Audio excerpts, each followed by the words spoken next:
All right. What did I miss? Not that much, actually. I hear we're doing war crimes now. I mean, we were always doing war crimes, right? We didn't just get started on that. We've been well past the starting line for a while, but I guess we're doing more. We're Charlie Kirk. Yeah, no, it was a relatively quiet. I mean, it's every day we get hit with like 15 Watergates, but some days you get 30, you know?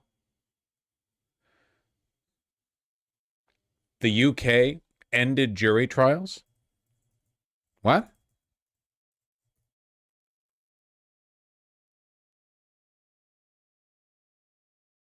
Huh? Plan to reduce jury trials and irremediable error, lawyers say. What the?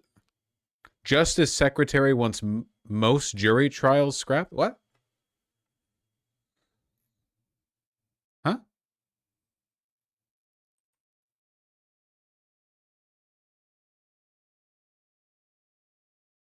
We can't see? Deal with it.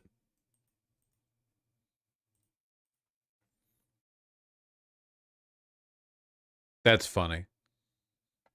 Justice Secretary David Lemmy is proposing to massively restrict the ancient right to a jury trial by only guaranteeing it for defendants facing rape, murder, manslaughter, or other cases passing a public interest test. What? Why? Just to speed things up? That's pretty crazy. So much for the origin of British common law. I mean, they're fallen too. God damn. When he hits you with that no jury trial stare. When the Bobby brings you in for jaywalking and you turn around and see this looking at you from the other side of the fucking court table. It's not a wig. It's natural. Quit being weird about black people's hair, chat. We know you're white. Crown courts are facing record backlogs with more than 78,000 cases waiting to be completed. In practice, this means suspects being charged with serious crimes today may not have a trial until late 2020. Couldn't you just, I don't know, do it better? Couldn't we just do jury trials better? Like put more money in the system? Maybe?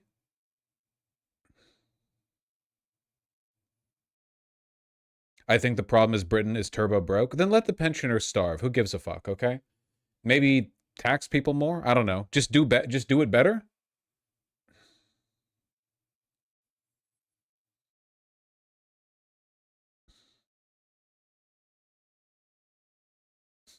Do they have plea bargains in the UK? Because in America, like 95% of cases are determined via plea bargain. Do they have that in the UK?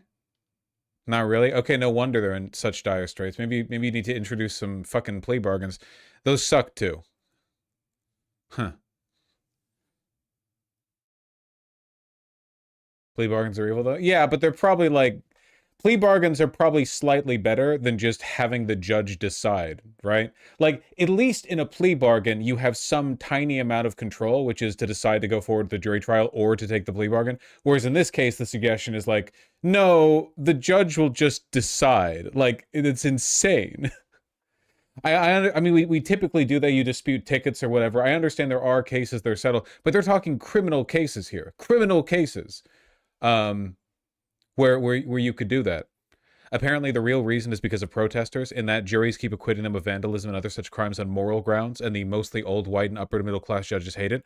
Mostly old white and middle to upper class, huh? Seems like there are some biases you have yet to check at the door, huh? Hmm. Hmm. Hmm.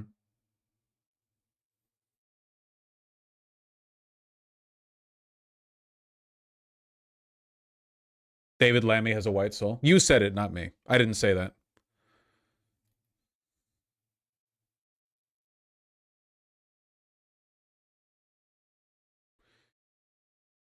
The photo isn't of a judge, it's of a government minister. Yeah, but it's the minister in question is Justice Secretary. Also, he has the judge's wig. We don't need to split hairs here, okay?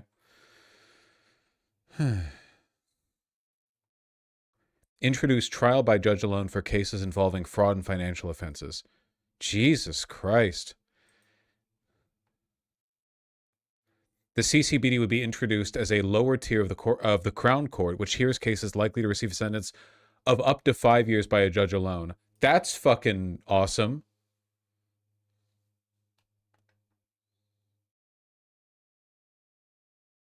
Up to 5 years? We're not even talking cases that are just like, I don't know, whatever the British equivalent of misdemeanors are. I mean, misdemeanors can get you in jail. You know what I mean.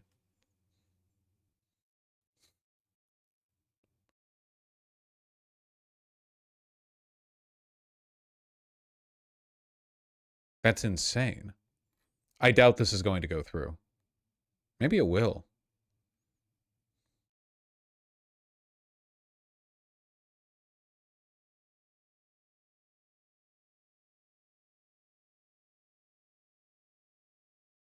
UK also lost a net total of 440,000 on migration in just 1 year. They are calling it the world's deadest country. It's true. It's true. Well, no, South Korea. But, you know, why is Labor doing everything in its power to ensure a reform sweep? I really don't think there's that much ideologically different between Labor, the Tories, and Reform. There's just rhetorical differences, you know? All of them are just completely beholden to the class and reactionary interests of the fucking pensioners. Like it's just different ways of fighting over the same fucking group, you know? They just have different wings of appeal. Like there is more of a genuine disagreement between Democrats and Republicans than there is between fucking Labor and the Tories right now. It's crazy.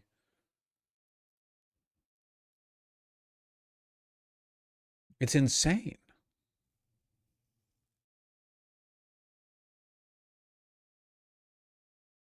Pensioner right versus pensioner left. Even the fucking Reform Party gets back around to it, you know? This is one of the reasons, I'm being serious here. This is one of the reasons why demographic decline is such a bad thing. Like people having fewer and fewer kids, because the greater the portion of your population is above 50, the more cooked you are. Can you imagine when every single Western democracy, like 70% of the population is 50 or older? Holy shit, the political they're going to be having like presidential debates are going to be had over whether or not there should be civil offenses for getting off my dang lawn or refusing to do so in a timely fashion. HOAs are going to become the fourth branch of government. It's going to be insane. You do not want the like locked in gerontocracy, okay? Old people equals Hitler. Well, Hitler was pretty old. Like he was kind of unk. Sorry. He wasn't young.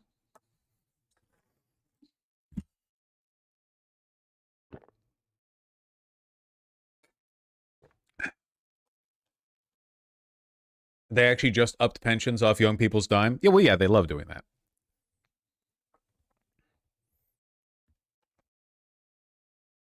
Wasn't he like 40 years old? Yeah, but he was also ugly. This is a very underdiscussed element of Hitler. Why don't people call him fat and ugly more? You know? Because he was. He was chopped, 100%. Fat is hard. Have you not seen him in that one picture with his shorts and lederhosen? The one where he looked so stupid, the photographer. Hitler told the photographer to have the photos burned, but the photographer kept them because they were funny. He didn't look fat though? Well, because he wore like a big military fucking jacket. Yeah, the whole point of which is to make generals look like they're not that much fatter than the men they command, which they are. Um, but like, yeah, by the standards of like the 1930s, Goring was fat. Do you think Hitler kept Goring around so that people couldn't call Hitler fat? Like when girls go to the club, they have the ugly friend. Do you think that Hitler kept him around? Like, you know, oh, you think I'm fat? Well, all right, look at this guy, and then no one ever called him fat again. Can you find that picture? Um, so fucking funny. I guess it's not really that he's fat. It's more just the shape, like the Humpty Dumpty shape of his body, I suppose. I will say though, it's a high quality shirt, you know? You can really see the texture of the fabric. Comic relief shape? For sure, for sure. You would not look at this guy and think, oh, he'd be like he do. But he did. He was like he do.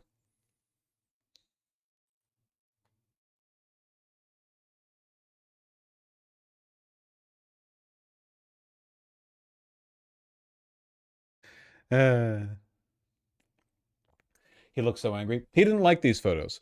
He had these photos taken because he was trying to appeal more to the, I don't know, low IQ Bavarian masses. But he looked stupid, so he ordered them burned. But they didn't get burned, so that's cool.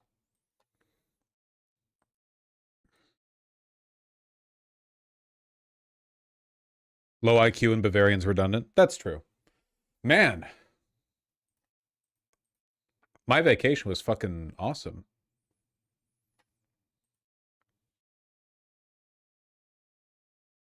You guys have fun? I went down to a friend's wedding, and that was fun, you know, for obvious reasons. And here we're doing the maps trip. We're doing the maps trip, okay? Could probably use like a website to draw a red line, but I don't want to, okay? So we start in San Diego, right here by the lovely nation of Mexico. And where's the slideshow? I'm not I'm not doing a slideshow. I'm just telling you guys where I went, okay? And we drive and we drive and we drive and we drive and we drive. We go to Tucson. Look, the big ones, we spent a lot of time in the Navajo Nation. Up here in the Colorado Plateau, okay? Had a phenomenal time. Went to Sedona, kind of a hippy dippy tourist town, you know, lots of dipshits here with their crystal healing or whatever.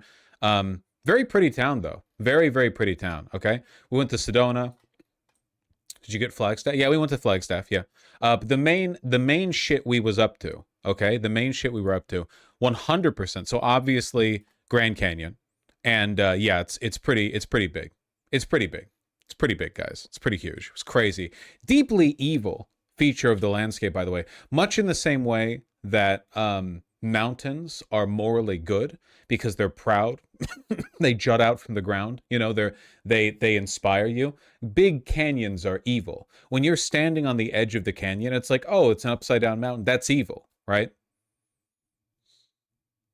You get me. You understand. It is unsettling. Okay, 100%. The Grand Canyon's morally evil. Yes. However, Monument Valley, very, very, very morally good. Monument Valley is very morally good. We passed by Mexican Hat, which is like,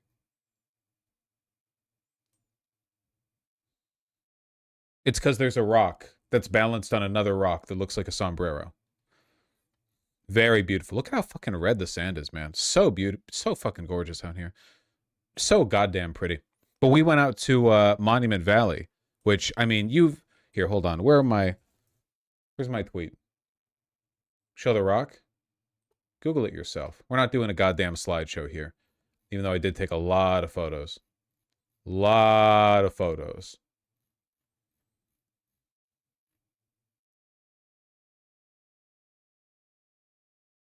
Very pretty out there. Ask Rock? No, I don't think so. Spent a bunch of time over in the Navajo Nation. Um, was very rootin', was extremely tootin'. You know, the rocks were big, very red. Look at that. Monument Valley. I want to go back and drive around for like 6 hours. The nice thing about visiting Monument Valley, like it is very much like a drive-by national park. Like, what is there to hike in Monument Valley? You're gonna climb up it? No, you're not. It's fucking vertical, dumbass. What are you, like a professional?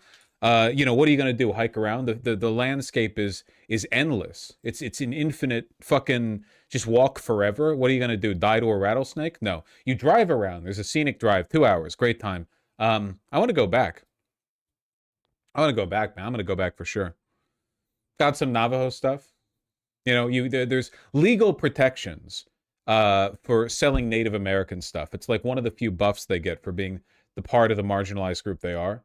You know, one is casinos. The second one is that legally, if you say that your stuff is made by indigenous people and it's not, you can get in legal trouble. You know, it protects that. Did you have cowboy boots on? No, I don't actually own any. I'll work on that. I'll work on that. Native Americans have been so fucked over the years. Yeah, I went over to the trading post here outside of Monument Valley. I forget what it's called, but it's the trading post that got set up that brought Hollywood to Monument Valley. The guy who founded it, white guy, of course, he was struggling business wise after the Great Depression. He went over to Hollywood and convinced John Wayne to film some westerns out here. And we went to John Wayne's cabin because that's where he stayed. Yeah, there's a bunch of movies, Stagecoach and what have you. I was Googling it. By the way, it turns out the Navajo Nation bought that back in 2023. So we felt real good getting our fry bread there. We were thinking, oh man, we're putting money into like the white-owned tourist destination right outside. I still want to see John Wayne's cabin. But no, Navajo Nation bought it. So wasn't John Wayne a piece of shit? Yep. Yes, sir. Mm-hmm. Did you go to Zion? Fuck yeah, I went to Zion. Absolutely. Yeah. So we went to Monument Valley. I'm skipping over a bunch of stuff. I mean, we went hiking. God, look at how red the rock is. Very spooky out here. Very, very, very spooky out here. No spoilers, my love. Did it look exactly how it does in New Vegas? I mean, yeah, more or less. Yeah. But no. It's spooky because at night, you're really high up. The average elevation up here in the Colorado Plateau is like 6,000 feet. So pretty reliably, at night when it gets misty, foggy, it's like zero visibility, but it's in the desert. Normally, like the fog I'm used to are like, it's Pacific Northwest fog, right? Where it's like, oh, the humidity is 112%. You're right by the water. Of course there's fog, whatever. But in the middle of the desert, no humidity. It's dry as bones out there, cold, but like dry cold, and then the mist sets in, and you can't see shit. Yeah, I can really see how people turn out into like conspiracy cranks out there. It was very eerie, very eerie. So goddamn pretty. Silent Hill type stuff? Well, no, because it's like low moisture. Silent Hill was clearly a high moisture environment, if I recall correctly. How was the traffic in Zion? Awful. Okay, we ended up going to Zion. We hiked around there for a while. So beautiful. So beautiful. Where's Zion? I don't know where everything is in a map. Where's Zion? St. George. Where's Zion National Park? Okay. Look at that, man. Yeah, we came in from the east. Checker Point Mesa had to go through the goddamn east entrance here. And basically it's where's the east entrance, Carmel Tunnel. Here you go, right? Here's the town. And you there's just one path you take up. And you've got a bunch of hiking trails that branch out from this one like cut into the place. It's so pretty out there, man. It's so goddamn beautiful. I couldn't believe it. I mean, I could. I'd seen some pictures, but no, it was fantastic. Hiked around for a while. You're Zionist now? It wasn't called Zion initially. It was named after some local indigenous shit. Then the Mormons named it Zion in like 1920 or something like that. That having been there though, like since the Mormons believe the Bible took place in America, I can understand them attaching biblical significance to this place. I can see that. See any Mormons out there? Yeah, but you wouldn't be happy with the anecdote I'd have to share with you because they mogged your asses. We were doing one of the trails, Upper Emerald, and we were sandwiched on both sides by the same Mormon family. It was like 20 people. There was like 6 of them were kids. It was crazy. It's the most fertile white people on earth, And they were all like really well adjusted and friendly and physically fit, And like I said, you wouldn't like it, You wouldn't be happy with look, I'm sure there's a bunch of fucked up stuff going on in the back because, Mormonism, but they were like the stereotypical Mormon family. And all the young people, there was an older brother who was like helping the younger ones along and being like really enthusiastic and helpful and everything. It was pretty funny. They do love getting outdoors. Fuck, I would too if I lived near fucking Zion. I'm mentally well adjusted for Mormons. Mormons actually, on average, are much more productive and happy than like non-Mormons. The thing is, the way they achieve that is by ruthlessly excising all people from the community who have doubts or questions or who don't work with it or whatever, So they maintain a high rate of like in-group happiness by removing the detractor. You know, you can't do that with like race, right? They can't do the Joe Biden "you ain't black anymore" if there's a black guy who's unemployed or whatever, but Mormons can, so they do.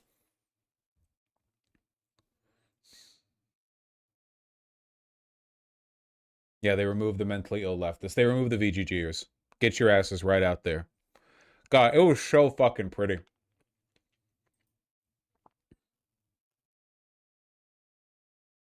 Went to the gift shop. Of course, we got gift magnets everywhere. You have to get your fridge magnets, right? I mean, if you're not getting your fridge magnets, what are you even doing? How are you going to remember where you've been? We spent the last night in Vegas. It was Thanksgiving. We had a steak dinner, very tasty, at the Bellagio. Um, had a really wonderful time. Here's me at Horseshoe Bend. I took a bunch of pictures. I'm not showing you guys all the pictures because, of course, I've got my dick and balls out. I've got it in the Grand Canyon. I've got it in Zion, etc., etc. However, I think this is a nice picture of me in Horseshoe Bend. Horseshoe Bend. It's just, I mean, it's what it sounds like. It's a bend in a river that looks like a horseshoe. It's very pretty, very beautiful. Got there right before the sunset. What are you doing with your leg? I'm sitting cross-legged here. It's hard to tell because of the angle. But my left leg is up, but my right leg is sitting flat against the rock. Did you fall? Yes, I fell and died. You're dreaming right now. When I was in Vegas, I dressed like I was Ralph Lauren because I still had the stuff left over from the wedding. So really, I was happy with that, you know. The double denim with a tweed jacket is like a classic Ralph Lauren look. Now, I don't have the Ralph Lauren belt and the Ralph Lauren build, and there are some technical errors, but I had a good time is what matters, okay? Um, so a good time, good time. Fake fan, yeah, I know.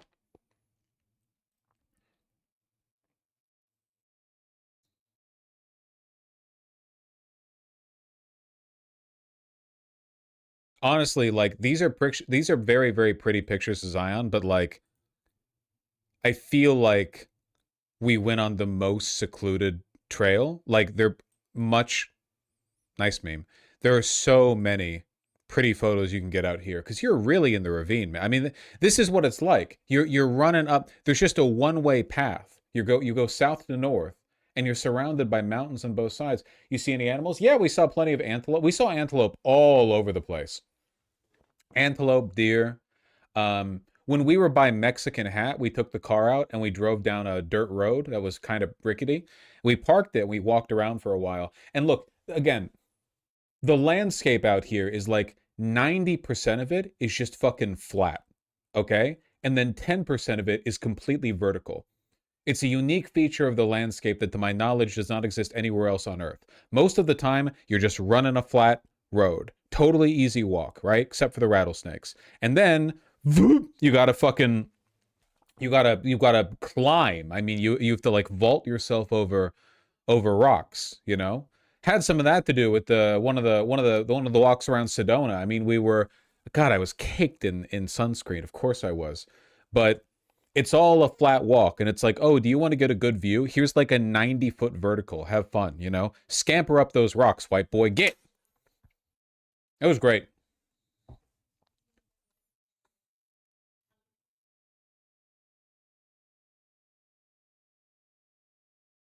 Yeah, we saw some javelinas in Sedona. They were really cute.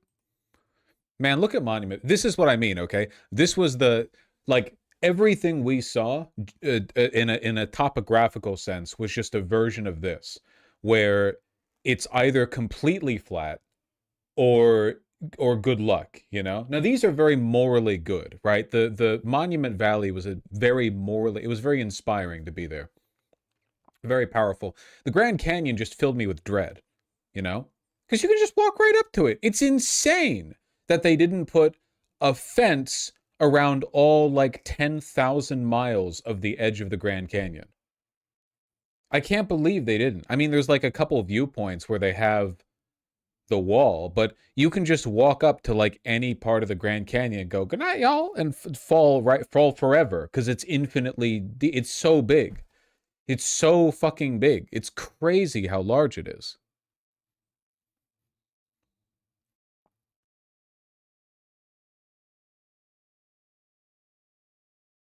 It's a famous suicide destination. I actually looked it up. Most people who die at the Grand Canyon do so from heat stroke. right? We went during the winter or early winter, whatever. But oh yeah, I mean, there were some days out there, even in the cold, and the weather was amazing. But even in the cold, like the sun was really beating down on you. I was lathering some good old SPF 55 on myself. I mean, the I was generously applying it. The only part of me that got burned was the one part of my exposed skin that I forgot, which was the triangle of my chest hair, or my chest, I guess. The hair didn't get burned. You know, because of course, like, we're still hiking. I've got the shirt I'm wearing unbuttoned, like the top 3 buttons, you know? So there was a triangle of red right here.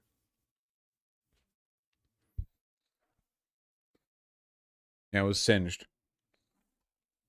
Things you do to slay. I'm not having that shit choking my neck out when I'm hiking around. No, we spent a good. I mean, look, we did not do any crazy difficult trails. Nothing we did couldn't have been done by like a moderately athletic adult or any child. Because have you ever been on a hiking trail and you're like, no, I'm fine. And then in your head, you're thinking like, this is the most difficult thing anyone's ever done. I'm mogging everyone I know. And then you turn around, there's like a parent with their 6-year-old kid, and the parent's in shape, and the kid is just like, bah, bah, bah, like hopping from rock to rock, you know? Classic hiking experience. Classic hiking experience. If you've been hiking, like at a popular trail, this has happened to you. Unless you're one of the very physically fit ones, in which case, whatever. Yeah. Kid just jumps over the Grand Canyon. No. Like if a kid fell in the Grand Canyon, they'd be fine. I've seen American Ninja Warrior. A kid, to them, that like the bones would heal. They'd knit themselves together. I would not be able to tank that. I don't think. You know. Mm. But no, I had a phenomenal time. So again, very very inspiring. Had some nice, got some nice stuff. Got some Navajo jewelry. If I knew more about it, I probably would say something other than Navajo. I would say like the artist name specifically, but I'd have to look it up because they were sold at like a vendor. The Oak Canyon Ridge show. I don't have it with me. I got like a turquoise signet ring. I got like a bangle. It's very good. Can we see? I'll bring it out eventually. Okay, I'll bring it out eventually. We ripped off another white man. God bless him. How can you be mad, man? If you got like boondoggled by a native person and you're white, don't you deserve it? Is this Arizona or New Mexico? This is Arizona, right? Everything I did was on the Colorado Plateau, and all of it is like right at the Arizona, Utah, Colorado, New Mexico area. It's all like in that chunk, you know? The Monument Valley is Arizona, I'm pretty sure, but Zion's Utah. Second pick? Oh, second pick. Yeah, Horseshoe Bend. I took this. Isn't this nice? My iPhone took that. Did you go to 4 points? Nah, we didn't have time for 4 points. We were on our shit. We did not have time to enjoy any of the nice hotel rooms we booked. We bought some like nice hotel, like experience hotel rooms. You know, here you are in a rock cabin. You're surrounded by antelope, and the shower is like a separate building. You know, we barely had any time to enjoy it because every morning we're up and at 'em. You know, we didn't have time. I wish we had more time. They are fucking desperate to get me to use Grok, man. That sounds fucking amazing. No, it was really really good. Four Corners, yeah, that area, but I didn't see the. Oh, Four Corners is where the 4 states meet. There's like a monument, doop, where Arizona, New Mexico, Utah, and Colorado all touch corners together. It's a perfect, it's a perfect intersection.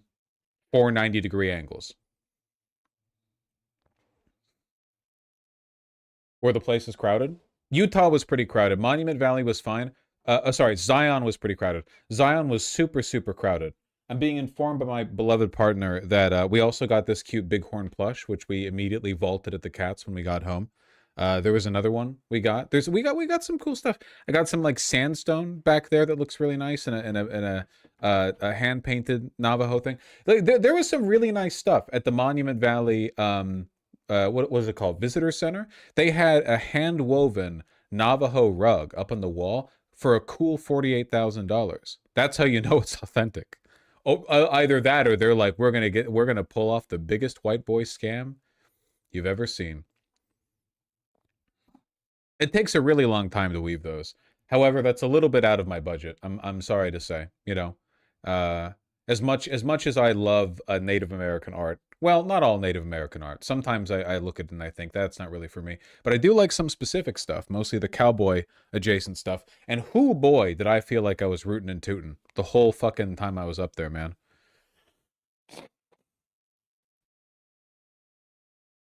God damn. Wouldn't be surprised if I passed you in Utah. If an old teal semi truck cut you off, I apologize. You can't cut anyone off because these dipshit ass roads are all one lane both ways, passing lane every 6 miles or something.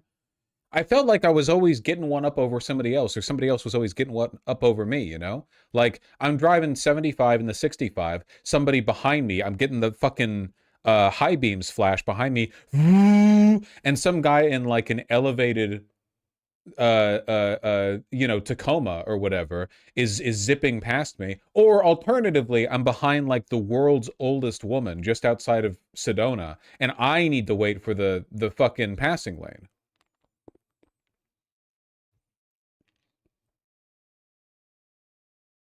Utah's the worst drivers. Every state says this. However, I was beholden to many interesting driving decisions made by other people on the road. Um, okay, but was Zion New Vegas accurate? I mean, like in terms of the landscape, yeah, it was pretty accurate.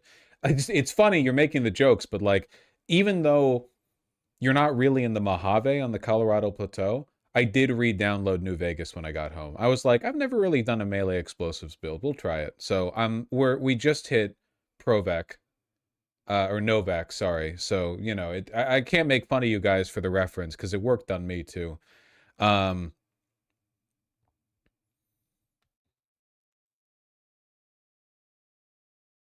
Leisure run? I can't do leisure runs.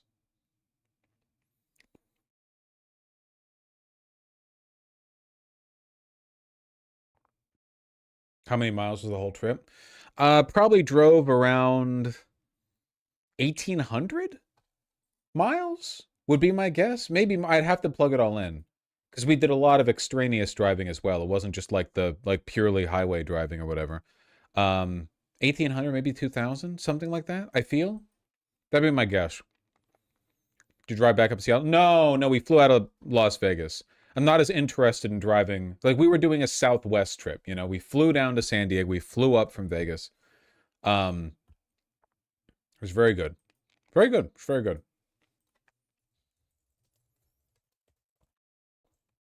Honestly, the main takeaway that I got from all this is maybe I should be a Mormon.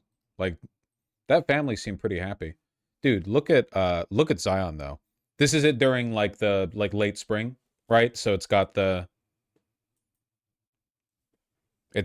greenery. Look at that. That's crazy.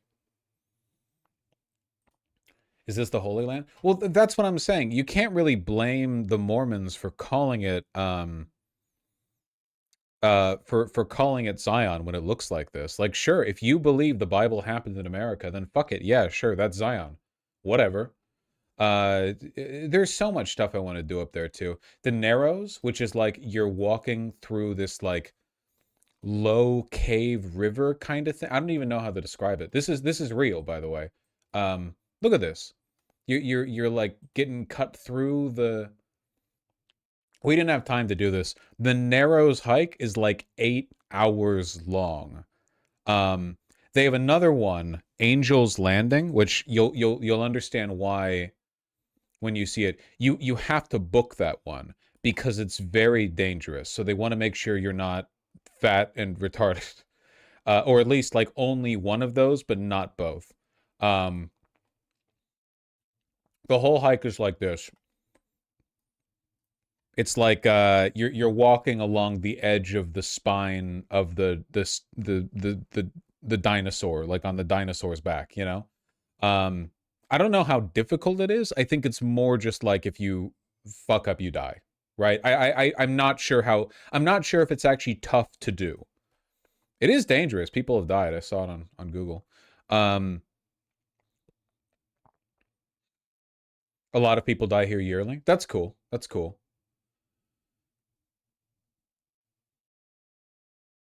I could never do this without having a panic attack. I'm normally pretty afraid of heights, but weirdly, I don't really get that feeling that much when hiking. Even when I was going up Rainier, and there were a couple of switchbacks on Rainier where, like, you look to your right and it's solid wall, and then you look to your left and it's a infinity foot drop, and then you look to your feet and you are barely keeping your balance on narrow, shaky rocks. And I was thinking, I got this. If I fell, I would simply throw my weight to the right, you know? You have solid hiking shoes? Yeah, yeah, of course. You should never. I did see some people in sneakers. You can do the sneakers if you're doing like a lighter trail like we did, but obviously if you were doing something like this, like yeah, bring a stick, bring your hiking boots, you know. Um don't don't don't be stupid. Oh man. Dude, look at this. There's crazy. Maybe I'll do it one day. That'd be pretty cool. Yeah, this is what you're see, you can see the posts right here. You're literally following the ridge. It's like 5 feet wide the whole way. Oh, there you go. Russian people. It's like, yep, gonna go up there. This actually looks pretty difficult now that I'm looking at it. That's a lot of elevation gain.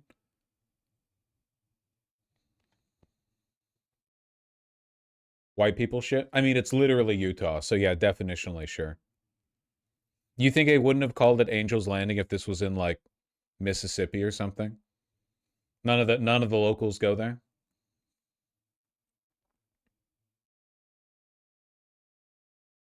Do you not clip into this, or is it just holding? Nah, you just fucking walk. If you fall, you're done. No, it's a walking trail. It's not. Just don't fall. Just don't fall.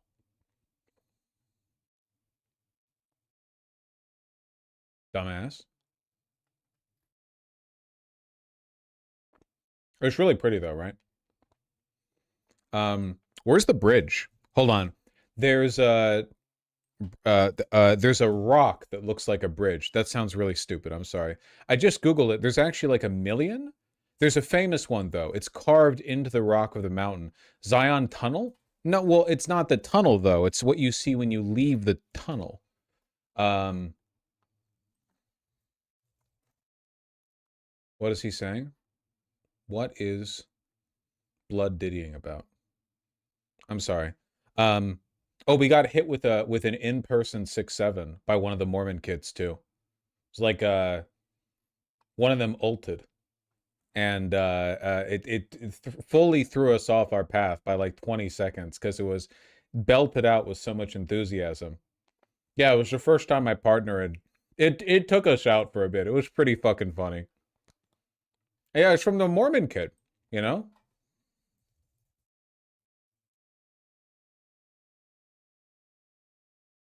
IHN Alpha.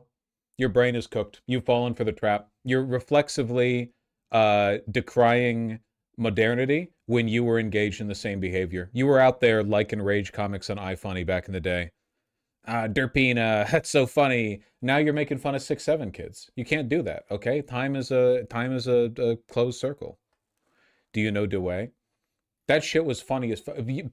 Guys out there in fuck, what was it, 2018, posting E and a deep fried Markiplier face, complaining that 6-7 is too avant-garde for them. It doesn't mean anything. No, no, no, you don't get it. E was like satire. 6-7, there's no point to it.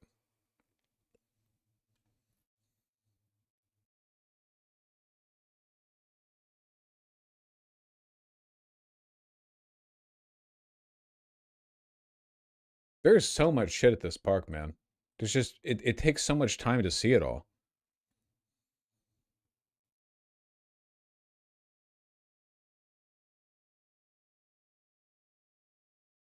You know what I learned with Monument Valley, by the way? This is gonna sound really stupid. Did you know it's fucking huge? Like, everyone focuses on the big pillars. This is what we drove through. The big pillars. That are like not that big. You could probably walk around the base of one of these in like an hour and well, it depends. Like this one maybe an hour. I don't know. You could walk around it in a decent length of time, okay? Um but some of the mesas are fucking absolutely massive, okay? They just focus on the little ones. Like, look at this. This is a map of Monument Valley, all right? Okay? The shit everyone focuses on are these ones. Sentinel Mesa, West Mitten Butte, Merrick Butte, East Mitten Butte, etc., okay? But down there is the fucking Huntsmate. Like, you look from the visitor center, which is right here, at all these little ones, and then you turn to the right and there's a solid wall. It's crazy. It's very, very pretty.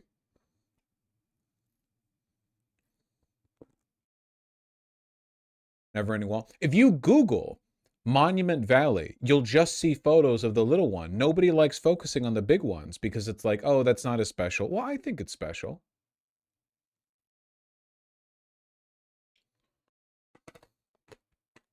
Sorry, just finishing off that cough drop. Still got a bit of a cough. Super fucking annoying, but what can you do, right?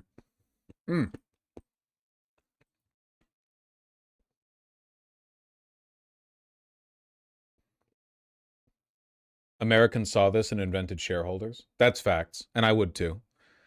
Oh man, it was so pretty. This is the scenic drive. To give you a perspective on scale, this black line right here, it does a loop like around the Rain God Mesa.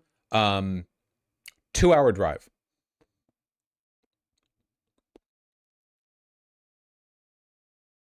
It's a long drive.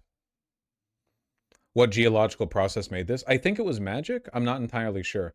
As far as I'm concerned, it's magic. I don't really know. It's like different types of erosion of the rock, like some of the softer rock. I mean, everything's erosion. The answer is always erosion, but nowhere else in the world looks like this. I think there's like a desert in Chile that kind of has this red dirt mesa thing going on as well, but there's a reason this shit's so famous, you know? Used to be a giant ocean. You're going to get the Mormons excited, okay? You're telling me there was a flood here in America? Oh boy, yeah. It's pretty cool.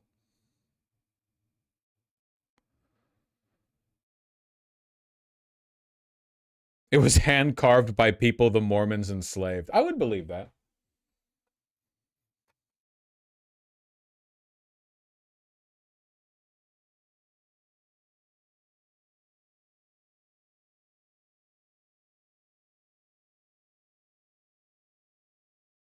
Funded by Todd Howard to sell DLC. All right, you jokesters. No stream for 9 days, and you people, you're full of jokes. Full of jokes. Yeah, you little fucking goobers. Yeah, look at the difference. I love the big man. It's just insane how vertical they are. I don't know. Not exactly a novel opinion. I understand I'm not the first person around to point out that mesas and buttes tend to be pretty vertical, but it's still crazy.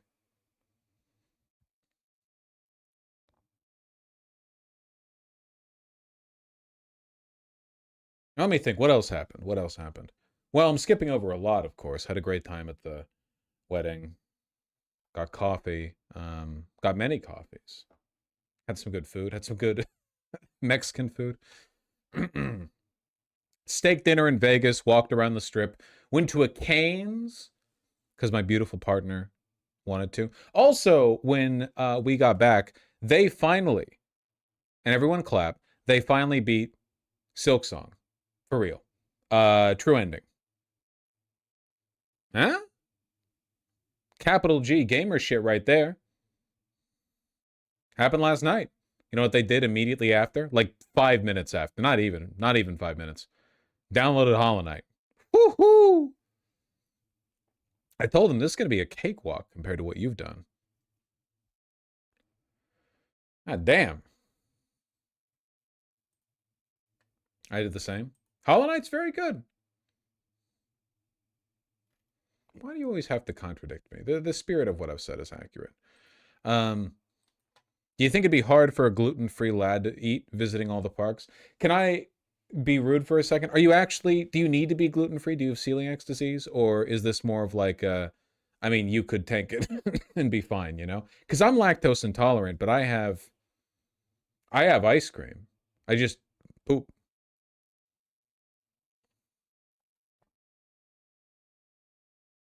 Yeah, you do? All right. I have no idea. Look, keep in mind, these places are built to appeal to tourists. They probably have gluten-free options.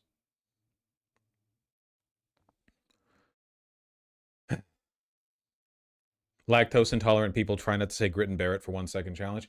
I don't really know what celiac disease does, to be fair. So I'm being a bit of a shitter, metaphorically and literally. But you know, it's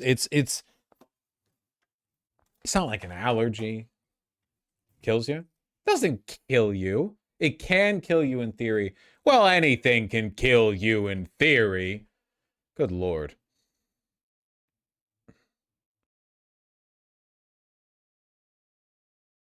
Just FYI, it's an autoimmune disease. Like AIDS? Okay. Hypochondriacs really do ruin everything, huh?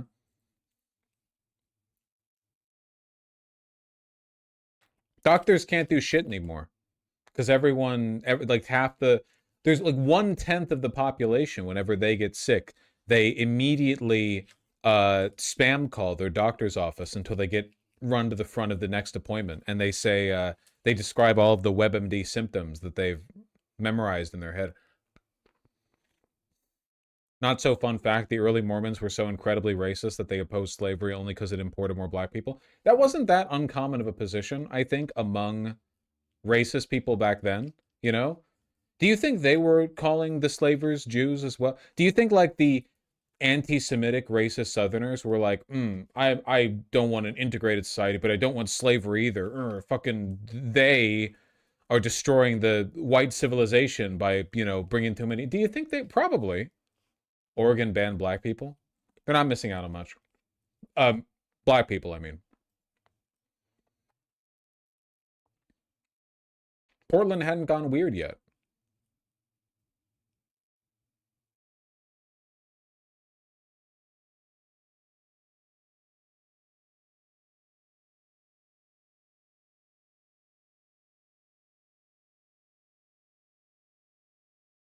What about black food? What do you mean black food? What about it? I think they had it. If they went to Utah, they'd have less of it, right?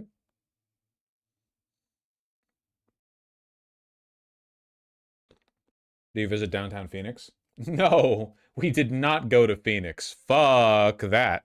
Absolutely not. Nothing for us there.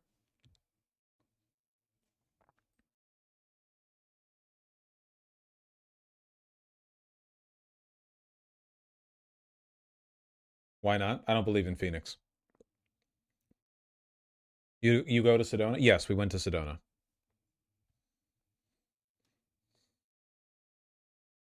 Did you visit St. George? Yes. Really did enjoy that Sedona Church, Chapel of the Holy Cross. Absolutely beautiful, you know. I had my fill, and I mean this in a good way. I was really, really taken by all of this. I don't know how I don't know what you'd say about it. Southwest brutalism? I saw a lot of it, you know, where like, because most of the time when you build out here, it's disgusting and ugly. But if you really commit, I will say this, and you can boo me if you want, but it's true. This is the only environment I've ever been in, like out there in the roads, rural Utah, Arizona, whatever, where the Cybertruck looked fine. And I did see a few, but this was one of the only places where it was fulfilling the promise, right?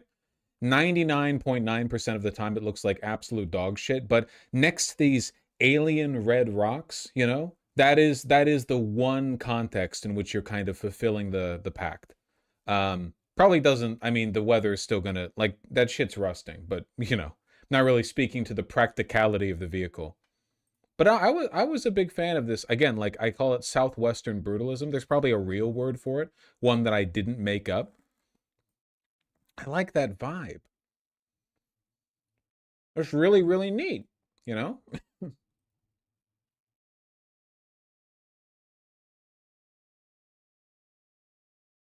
Does Hoover Dam count? Unfortunately, I didn't get a chance. I wanted to. It was on the list, but we just ran out of time. By which I mean we were about to leave the hotel on the final day there, and I had to poop real bad. So we ended up losing out in a half hour. We barely got to our flight in time. We were running.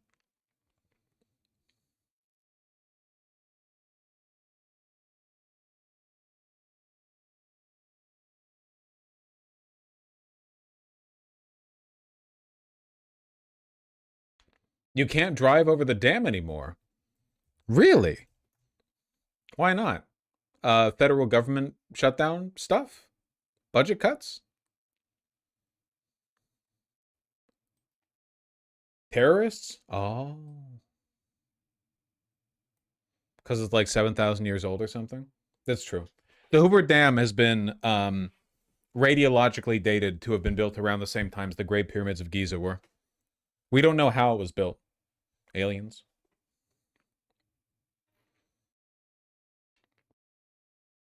Or some other such thing. There was an incident there a few years ago. Well, okay. Fucking vague much. Vague slop. What do you mean? And what incident? E33 dialogue be like? You know, it. Remember the, yeah, I do.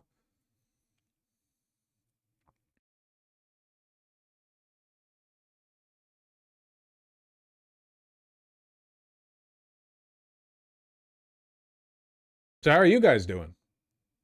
How was your week?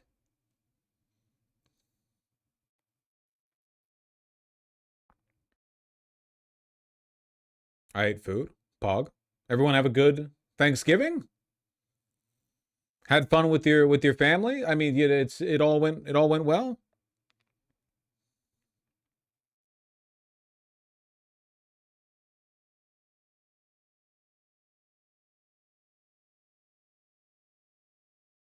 My piss is bloody again. Cool, cool. Not American heretic. Yeah, but American holidays are kind of like world holidays, at least in Europe, right? Like you all get Black Friday. That shit's because of us. Don't see you complaining about it.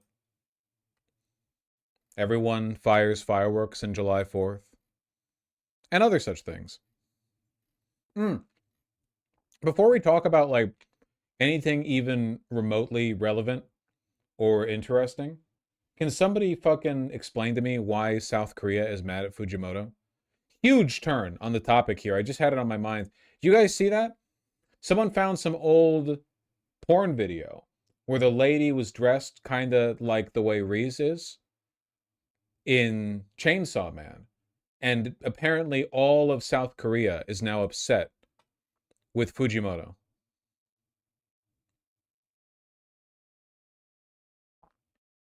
I don't understand why they're upset with him. I don't even know if that was what inspired Riz, but also like if it was, who cares? Is it an incel thing? Isn't it always? Do they just fucking hate women that much? Every time I learn something about South, like, you know what I learned the other day off of Twitter, and I have no reason to believe it's not true because multiple people on Twitter said that it was true. That in South Korea, the official language of pilots, of people flying, is English because there are so many hierarchical honorifics built into into the Korean language that they had multiple aviation disasters because um, people couldn't report a problem to the pilot who had seniority. Wait, is that? Are you coming in to tell me that's fake? Oh, what's up? Oh, you're heading? Okay, I love you. That sounds suspiciously funny. Okay, well, let's Google it and find out if it's real. Okay, South Korea, um, aviation disasters English.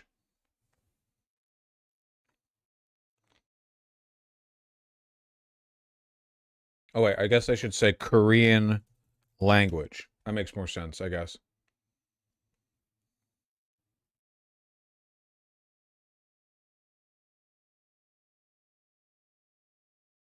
This has been fact checked by real American patriots.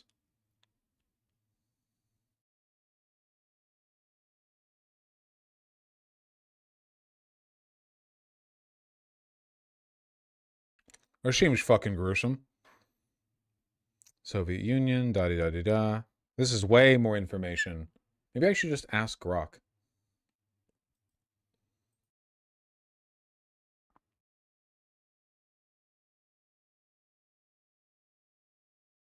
This CNBC article says that it's true.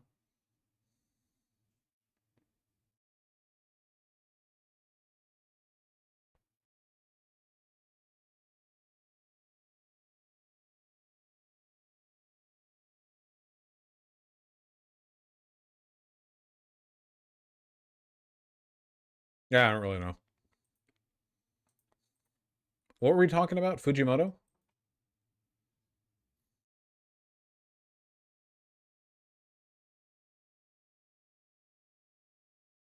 The problem was the pilots weren't allowed to disagree with their superior who didn't know he was flying too low. That's pretty funny.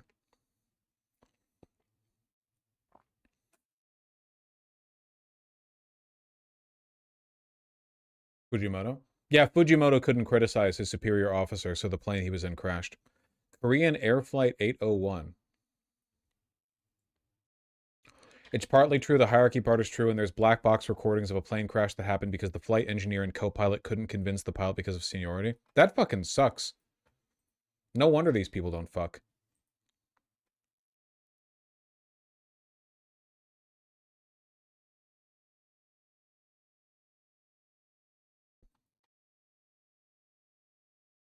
Yeah, what's up? How we doing? So many tabs open. What else do I have before we actually, like, talk about stuff? Zootopia 2 roars to record-setting global box office with $556 million opening. I guess parents have to take their kids to see something. I guess a lot of, like, adults like Zootopia as well.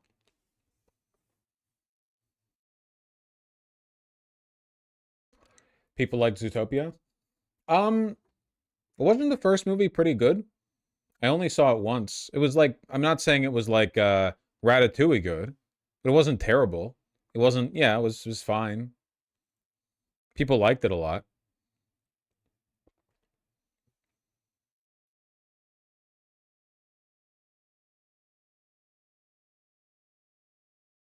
$556 million globally.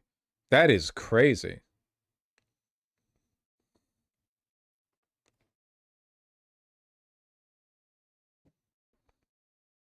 Highest international opening ever for an animated movie. Do foreigners like furries too? Is that a big thing? What about the Chinese? Are the Chinese all furries? Are they all yiffing it up? It's pretty big here. Okay. Is this movie spiritually Chinese?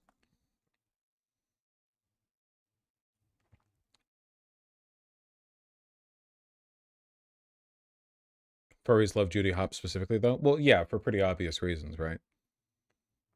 They do have that whole year of the animal thing going. That's true. I guess that's going to you're probably going to enshrine within your culture some kind of furry tendencies if you widely believe that your personality is dictated in part by the animal associated with the year that you're born in. I mean, it just opens the door. Honestly, it's kind of a surprise there are so many furries here in America because we don't really do that, do we?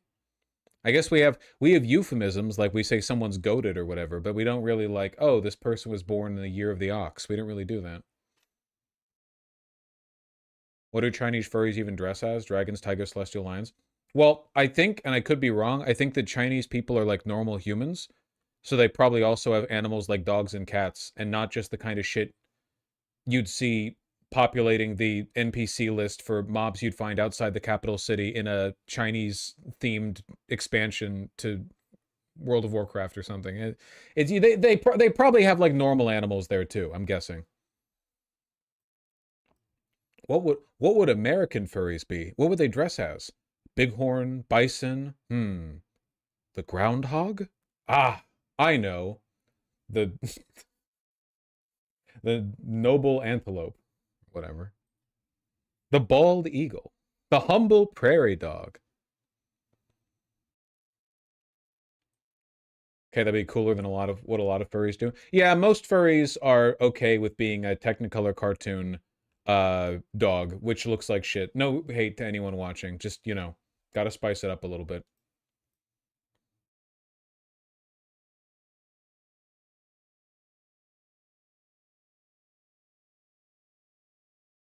Dog slobber, cat slog. That dude, there are plenty of people who call themselves cat girls. Nobody's a cat furry. That's not a real thing. Maybe for like 5 people. No, go to any furry con, okay? No one's out there in a fucking cat fursuit. It's always the Technicolor dog. I assume at this point everyone just has the forms for it, so it's cheaper to make those. And those fursuits are pretty expensive, but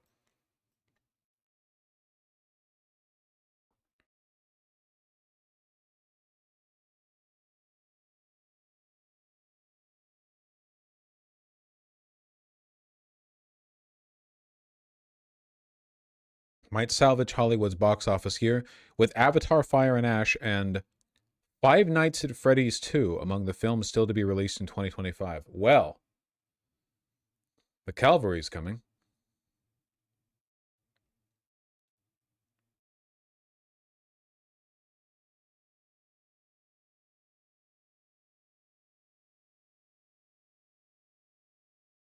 God, I wish Avatar could possibly flop. Yeah, I still haven't seen Fire and Water. I assume it's a coworker movie. I don't really know.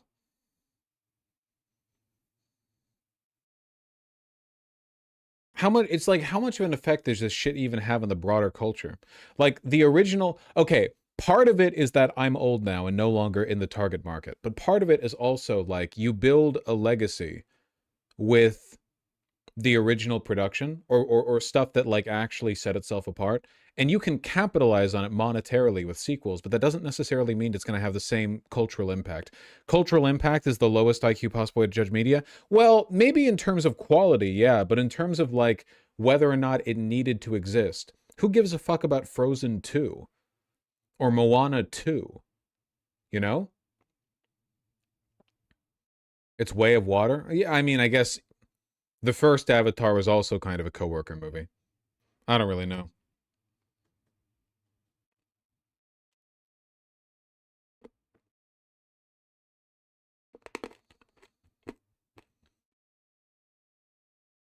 What are you talking about? Frozen had a ton of cultural impact? Yeah, Frozen 2.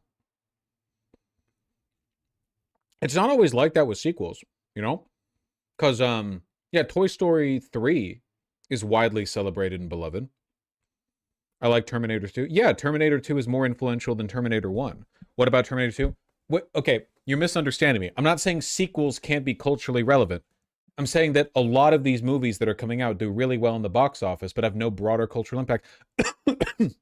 Live action Lion King movie. All the live action Disney movies, they make $27 squadrillion at the box office. Nobody talks about them.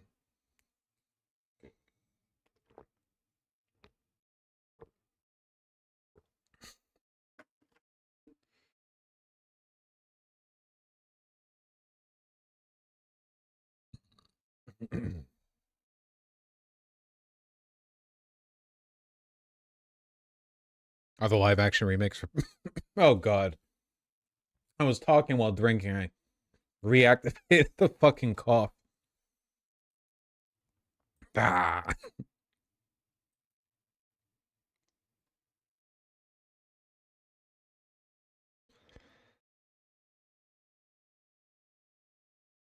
Did you see the Toy Story 5 trailer just came out? No. God damn it. YouTube. Save me.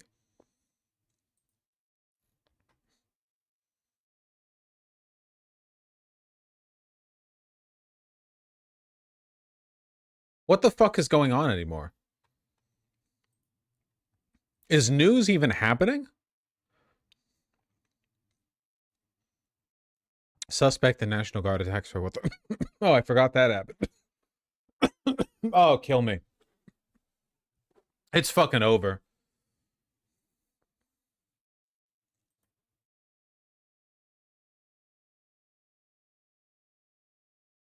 CNN.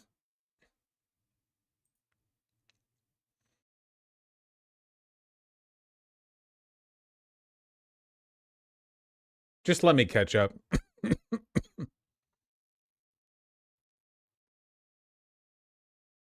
Okay. I literally know, like, nothing about this fucking shooting.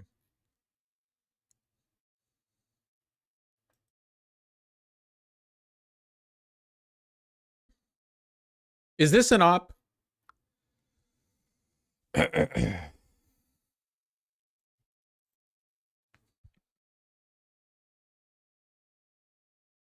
Let me buffer my speech a little bit. CNN, help me out. We have breaking news just into CNN. Several people have been shot, including a National Guardsman just a few blocks from the White House.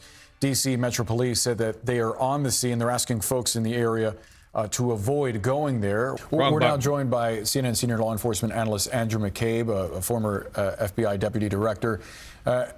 Andy, we are just learning from our producer that the scene has been secured. This is 17th and I, 1 block from the White House. There is a suspect currently in custody. Obviously, we have very limited details. Former U.S.-aligned Afghan death squad member apparently did it. They still alive? That several people were hurt. At least one member of the U.S. National Guard has been shot. Can you give us a sense of how an investigation like this begins, essentially? We have a suspect in custody, but now is when... Hour. Tonight, investigators say the suspect in the brazen daylight shooting of 2 National Guard members in Washington, D.C. drove cross-country to carry out the attack, but they're still searching for a motive. The 2 victims remain in critical condition, and the accused shooter is also in the hospital. Prosecutors say the suspect, who's an Afghan national, will be charged with 3 counts of assault with intent to kill, and the Trump administration is further restricting immigration in the wake of the attack. Wow, what Our coverage surprise. begins tonight with White House correspondent Liz Landers. Caught on camera, the moment after an attack that shattered the pre-holiday calm near the White House. The suspect, already wounded, tackled to the pavement, surrounded by law enforcement. Within moments, officers take him into custody, ending what authorities describe as a deliberate ambush. Just minutes earlier, officials say he opened fire on 2 National Guard members. Suspect is a literal CIA-trained asset, with Trump trying to use it as a means to advocate for remigration. Yeah, I saw that. I saw the State Department posting about remigration, just open like Nazi shit. So people are saying this is an op. I saw some people on Twitter. Keep in mind, I'm driving around the Southwest when this is happening. I saw people on Twitter being like, did you know that the day before the shooting, there were a bunch of pings of people searching this guy's exact name from Israel or whatever? You know, like they searched his name 20 times. Oh yeah, I saw that. It was like super popular. And they said they deleted or whatever. Shit like that is never real. But like, is there any actual like credible skepticism into this? As they waited at a Washington, D.C. bus stop. The victims, 20-year-old Sarah Beckstrom and 24-year-old Andrew Wolf, both from the West Virginia National Guard. They answered the call. They took the charge. They volunteered. They put their lives on the line for people they don't even know. Law enforcement identified the suspect as an Afghan national and said he drove across the country from his home north of Seattle with a plan to commit the attack. The suspect, he has been identified as Ramanullah Lakhanwal, a 29-year-old Afghan who entered the United States under Biden's Operation Allies Welcome, a program... No, it seems like the guy was just crazy from being a child soldier, CIA up in Afghanistan. Okay. I guess you get to be a little wacky if you get groomed by the CIA into being a child soldier. Probably. Following the disastrous withdrawal from Afghanistan. The alleged shooter used a .357 revolver, shooting a Guard member and then firing again after the soldier fell to the ground. The shooter then turned to fire at the second Guard member. The CIA director, John Ratcliffe, confirmed the suspect had worked with an agency-backed paramilitary unit during the U.S. war in Afghanistan and entered the United States through a Biden-era immigration program for Afghans fleeing the Taliban takeover. President Trump framed the shooting as an act of terror and launched a broadside against immigration, vowing to redouble his mass deportation efforts. We must now re-examine every single alien who has entered our country from Afghanistan under Biden, and we must take all necessary measures to ensure the removal of any alien from any country who does not belong here or add benefit to our country. He also ordered 500 more National Guard troops to... So what's the theory then? This guy went wacky mode because Trump was threatening to remigrate the Afghans who assisted the United States during the invasion. And obviously, if this guy who worked with the CIA during the original invasion of Afghanistan was turned over to the Taliban, they would kill his ass. Now he was just crazy. Sure, child soldier, but you know. Washington, in addition to about 2,000 already there, though it was unclear when they would arrive or where they would come from. The agency that oversees immigration in the United States says it had stopped processing immigration applications from Afghanistan, effective immediately. This is one deranged man committing terrible crimes against our service members, and he should be held accountable. The entire Afghan community should not be held accountable for this. Sean Van Diver is the president of Afghan Evac, a U.S.-based nonprofit working with Afghan refugees. He said the Trump administration was already working on closing pathways for legal Afghan migrants even before this incident. On day one, they shut down the ongoing relocation through our safest, most secure immigration pathway in history. And it's just so worrisome to see them jump to conclusions. According to Afghan Evac, Oh, so we're going back into Afghanistan then? Nah, we're invading Venezuela, right? Didn't Trump literally tweet, we're now closing the airspace over Venezuela, which is not a thing you can actually do? Oh yeah, it was his last tweet. We're back on Twitter, boys. To all airlines, pilots, drug dealers, and human traffickers, please consider the airspace above and surrounding Venezuela to be closed in its entirety. Thank you for your attention to this matter. But there are planes still flying on Flight 24. It really does make you feel like you're watching the death of the empire when the president of the United States can just say this shit and everyone can ignore him. Like, everyone's aware of the fact that he's senile and delusional, so they don't actually have to... Like, as if an entire nation's airspace is going to close because he tweets it, you know? It's pretty fun, yeah. They already forgot about the Nigerian Christians. It's literally just the last guy to have talked to him.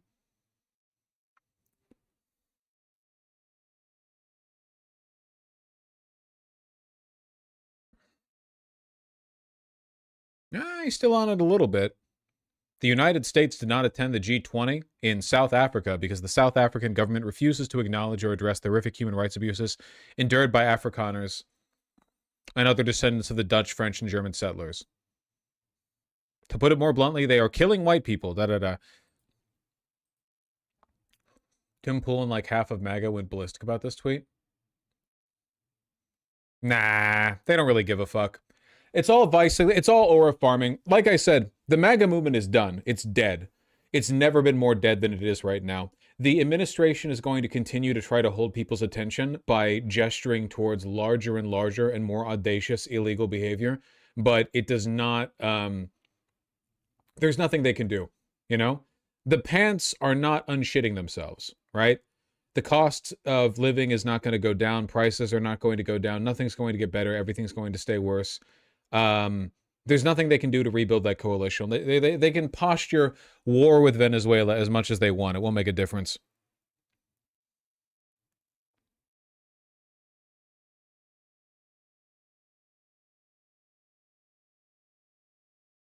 You can't unfile the pedo? That's true.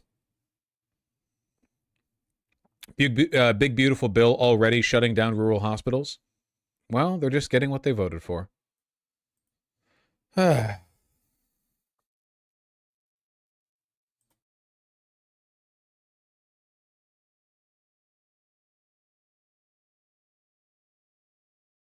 more concerned people like Fuentes will fill the power vacuum. In the media space for a while, sure, but it won't change. Like, they'll just do the same thing.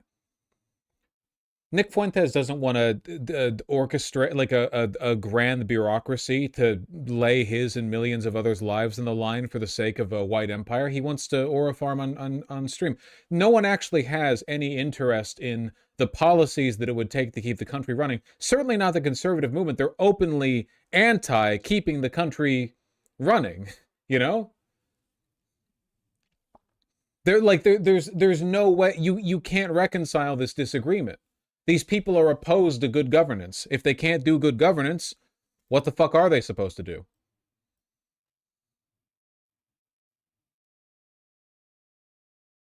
Okay, so we're invading? Are we doing it? I know that Hegseth was bragging on Twitter. Or no. It was revealed that Hegseth directly ordered the second strike on the survivors of that boat strike, right? Which is a war crime.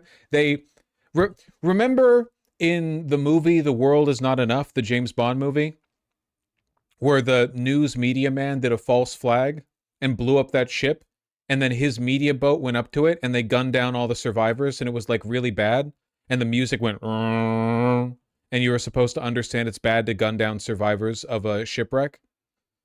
That's Tomorrow Never Dies. Is that Tomorrow Never Dies? I got it mixed up. Sorry. Yeah, that's Tomorrow Never Dies. Well, Hegseth ordered that, basically. That's the gist of it. President Donald Trump says the United States will strike inside Venezuela, quote, very soon. He made the statement while speaking to members of the U.S. military on a Thanksgiving phone call. Have a listen. And in recent weeks, you've been working to deter Venezuelan drug traffickers, of which there are many. Of course, there aren't too many coming in by sea anymore, if you probably noticed that. We'll be starting to stop them by land also. The land is easier, but that's going to start very soon. We warn them, stop sending poison to our country. The U.S. has killed more than 80 people in strikes on alleged drug trafficking boats in the Caribbean. The administration has offered no proof that the vessels were actually carrying drugs. Alejandro Velasco is a historian and associate professor at NYU. He's joining us from Amherst, Massachusetts. And yet Dem leadership won't be able to defeat the GOP for more than an election cycle. Yeah, that sucks. I guess it also sucks. It kind of feels like America is a Balkan country now. Like, you know how all the Balkan countries are locked in their retarded micro-ethnic rivalries to the point where when you look at them from the outside, like, you understand these are not serious people. So even though to them the blood debts are very serious from the outside, like, that's us now. You know?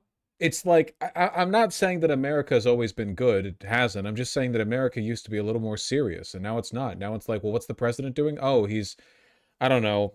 He's saying South Africa's killing whites and Venezuela's airspace is closed. Is anyone listening? No, but, you know, he said it, I guess. Or just openly doing war crimes. Is anyone going to stop us? Probably not. And I imagine if the Democrats do take over in the next election, they're not going to do anything about it, you know? Like, every member of the Trump administration is more or less openly admitted to doing stuff that is textually illegal. Like, we're talking quick trials here. Are they going to do anything about it? No, probably not. Thank you so much for being here. How are you doing? Good. Thanks so much for having me. Thank you for being here. Let's get into this. All right, with the corpse husband vocal fry on this guy. Okay, we get it. We get it. Says the U.S. is preparing to stop Venezuelan drug traffickers by land very soon. How seriously should we be taking this language? And what does it signal about a possible shift in strategy?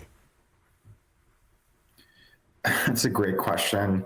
The reality is that over the past 2 weeks, what we've seen is very contradictory discourse coming out of the White House and, in fact, other members of the administration. Especially when, like, this is the tone you're taking, man. Like, they just openly talked about doing war crimes. We're very concerned by the contradictory tone taken. Yeah, I get it, okay? Trump already thinks CNN is evil liberal news. You might as well step it up a little bit. We're learning new details about one of those deadly U.S. strikes on alleged drug boats in the Caribbean. Sources tell CNN the U.S. military carried out a follow-up strike on September 2nd after becoming aware of survivors in the water. The sources tell us that prior to the strike, Secretary of Defense Pete Hegseth had ordered the military to ensure everyone on board was killed. People briefed on the, quote, double tap strike say they're concerned that it could violate the law of armed conflict, which prohibits. It does. It's not concerned, and it's not might. It objectively does. It's very unambiguous. It's illegal in like 7 different ways. For one, we're not at war. For 2, no evidence has been provided these people pose a national security threat at all. For 3, even if they did, it's in their territorial waters. We can't just conduct strikes extrajudicially. And in 4, international. 4, like, there's a million layers to this. And then on top of that, the cherry on top of all of it is you're double tapping these strikes. You're slaughtering the people who survived the first time, you know? Jesus Christ, it's Trump. It's not Israel. Have a backbone. It's the execution of an enemy combatant who is taken out of the fight due to injury or surrender.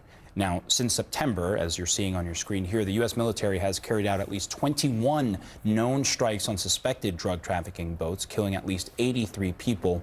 Officials have also acknowledged, though, not knowing the identities of everyone on board before they are struck. And this development comes as President Trump says the U.S. military will soon begin land strikes on alleged drug trafficking networks in Venezuela. I want to bring in Beth Stanner, a CNN national security analyst and former deputy director. It's so important to remember going into this that they have literally no plan. The administration has no, they have no, because people are saying like they want to enrich themselves, but well, of course they do. They want to enrich themselves by deposing Maduro and putting that Nobel Peace Prize winning bitch in charge so that she can privatize the oil. Yeah, I'm sure they'd like to do that. But that doesn't mean they're like planning for it, you know? Maybe they pull it off, but for the most part, they're just doing whatever they can tweet about, you know? It's content creator politics. You get exactly the same pace of developments from this as you would from like a Kai Cenat stream, right? Everything is, well, here's the next hotness. Here's the thing holding your attention today. I understand the average, you know, person watching this or engaged by this is either 12 or mentally 12. So here you go. Always a guest, always something going on, always a new development. You understand what I mean, right? Influencer occupied government. Yeah. National intelligence. Thank you for taking the time. I just want to start with getting your reaction to the reporting we have here that double tap strikes were ordered to make sure everybody on board was killed. Right. If this is true, yeah, it's really shocking. Is it? You know, I was thinking about this in the context of Ukraine, and right now Russian soldiers are being accused of war crimes, and their cases in the International Court of Justice because they're killing prisoners, Ukrainian armed combatants who are prisoners, and they're killing them. That's shocking. I can't believe Russians would do that. Instead of, you know, keeping them as prisoners. So, I mean, here we have an example of an actual war and war crimes accusation. So here, what does this do, you know, in terms of U.S. moral authority? You know, there's reporting this. Is that really the angle we're taking this from? Is that what we're most concerned with? Our previously very real moral authority? Speak of Israel, of IDF soldiers killing Palestinian prisoners, Hamas prisoners. How can we go to Israel and say, like, you shouldn't have done that? Or Russia? Yeah. You know, this arena. Well, obviously, we would never, ever say that to Israel. So kind of like a moot point, right? I mean, we've been talking a lot about Venezuela on a number of fronts. Obviously, there are these efforts that the administration says they're going after drug trafficking boats. There is the not so subtle pushes against Nicolas Maduro that President Trump has been leading. But the president also says that land action would now be part of the administration's effort to deter Venezuelan drug traffickers.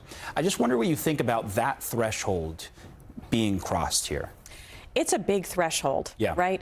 I mean, right now we're in international waters, but when you're talking about strikes in a sovereign country against, you know, I mean, these are drug traffickers, bad people. Well, no, that hasn't really been established legally or otherwise. And even if it was, we don't enforce the law over there. Buddy, don't you know they're committing crimes over there in Venezuela? No, I assume there are people committing crimes in every country on earth. I don't think that means we get to strafe them with drones. I could be wrong on that. You know, but it is still in another country, and so there usually has to be a justification, and there is a process for that. You can get authorization for use of military force from Congress that helps on that, but there's an entire international legal system too, and that's what people are worried about. You know, kind of in this context of the video that the Democratic senators put out recently about defying illegal orders, and the question about whether people who are conducting them could be subject to, you know, being prosecuted. Yeah. So I think that there's a lot involved here. I do wonder, though, whether President Trump actually will do it, or whether we're just kind of in this game of chicken. I was thinking about. At this point, I'm really struggling not to become an unhinged tanky Maduro supporter. Yeah, they do want to make that of you, don't they? They are trying to force you into one of the two camps. I'm having a hard time with it, but for now, at least, I am still maintaining my principled centrist position of good things are good and bad things are bad, which right now has me both disliking America and the Maduro government. I guess we'll see how that shifts moving forward. It is undeniable, though, that America at this moment in time is the great Satan. We're 100% back on top in that respect. So however your allegiances may, this because he has this quote that he said in another context about, waiting until the very last minute to make a decision about conducting such an activity because, in war, things change. That's the quote. Well, and so, sometimes, we don't really know where we're either up to that line of the last minute or whether we're still in this kind of pressure campaign trying to see if something will happen inside Venezuela, whether this kind of pressure will generate activity to oust Maduro. Well, I was going to say a lot of people are looking at, okay, is this all part of an encroachment effort to oust Nicolas Maduro, who President Trump has said his days are numbered. Earlier this week, the president designated Venezuelan President Nicolas Maduro and his government allies as members of a foreign terrorist organization. I just wonder, we've got these individual sort of storylines popping up. What do you see as the bigger picture here? Is the bigger picture to try and get Maduro out of office? I think sure. I think, Lindsey. Look at how much they legitimize this bullshit, just in the way they talk about it. What do you think he's doing there? Is he trying to oust the leader of a sovereign country? It is sane washing. 100% it is. What it actually is an unhinged, incoherent, and openly criminal series of, imperialist actions, right? Murderous, rogue state behavior. But you try to you're putting a hat on it. You're trying to rationalize it, what's the grand plan here? I don't think that is relevant, to be honest with you. I mean, for one, I just don't think there's a plan, but also the framing here is just fucked. Graham has said as much, very close to the president. I think that's where we are. But I don't think that necessarily means that he's willing to use military force directly in terms of trying to do that, whether to snatch him or to kill him. So, again, I think we're going to be in this ratcheting up, and maybe it will entail strikes inside of Venezuela against drug facilities, but that'll be part of a process, again, to see if something will move internally. I think that's the goal. Yeah. Beth Sanner, always appreciate your insight, especially on a story like this. Thanks for being here. Thanks, Omar. Of course. U.S. President Donald. That's great. I'm catching up. This one's President only Trump 7 hours is spending the holiday weekend at Mar-a-Lago and on the golf course, and sending a barrage of missives on social media, affecting politics at home and abroad.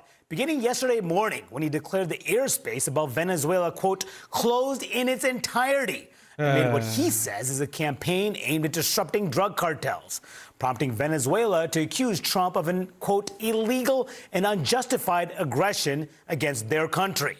Meanwhile, at home, he's taking his it's just Venezuela's opinion that illegally striking boats in international waters, then double tapping them, and then threatening to close the airspace above another country is illegal. It's just that's Venezuela's take on the issue, Immigration as a news agency, we have no opinion whatsoever on what is empirically correct, okay? We're only interested in showing you what other people think is true. To a whole new level in the wake of the shooting of 2 National Guard members in Washington, with a suspect an Afghan national.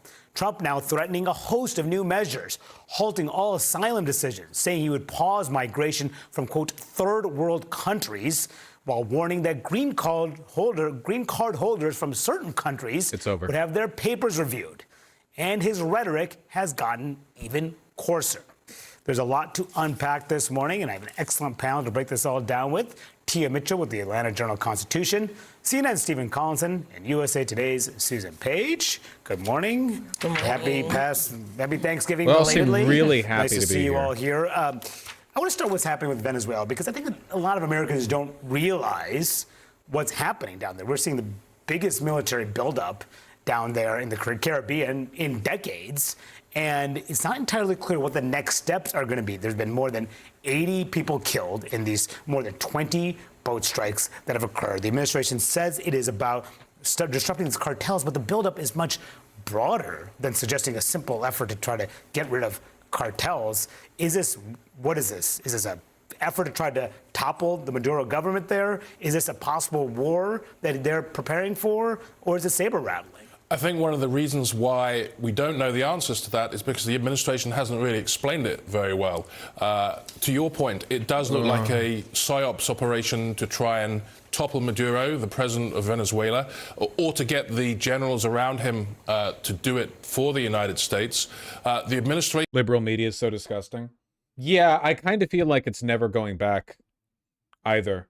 We're going to get a level of like widespread news partisanship that we haven't seen since, there were 3 channels on TV. Like, when a Democrat comes back into office, I guarantee you they're all going to go back to having their own opinions and moral judgments, you know? And the reason for that is because at the end of the day, all of these networks are run by oligarchs, you know? Christ, look at CBS. Like, basically, all social media companies and essentially all major news networks are directly run by incredibly powerful, incredibly evil people who have more or less completely sold out to the Trump administration. Not because they're afraid of Trump necessarily, but because they like the vision of a world where democracy doesn't get in the way of them doing whatever the fuck they want. So when a Democrat comes back along, all of these CNN panels that before were hesitant to call what was so obviously a war crime are going to instead suddenly find a spine and start attacking the Democrats over every problem they bring up, real or imagined, you know, until a Republican's in office again and they can keep the gravy train running. Nothing less than a full purge of the media infrastructure and social media infrastructure could possibly fix this, and that's just not going to happen.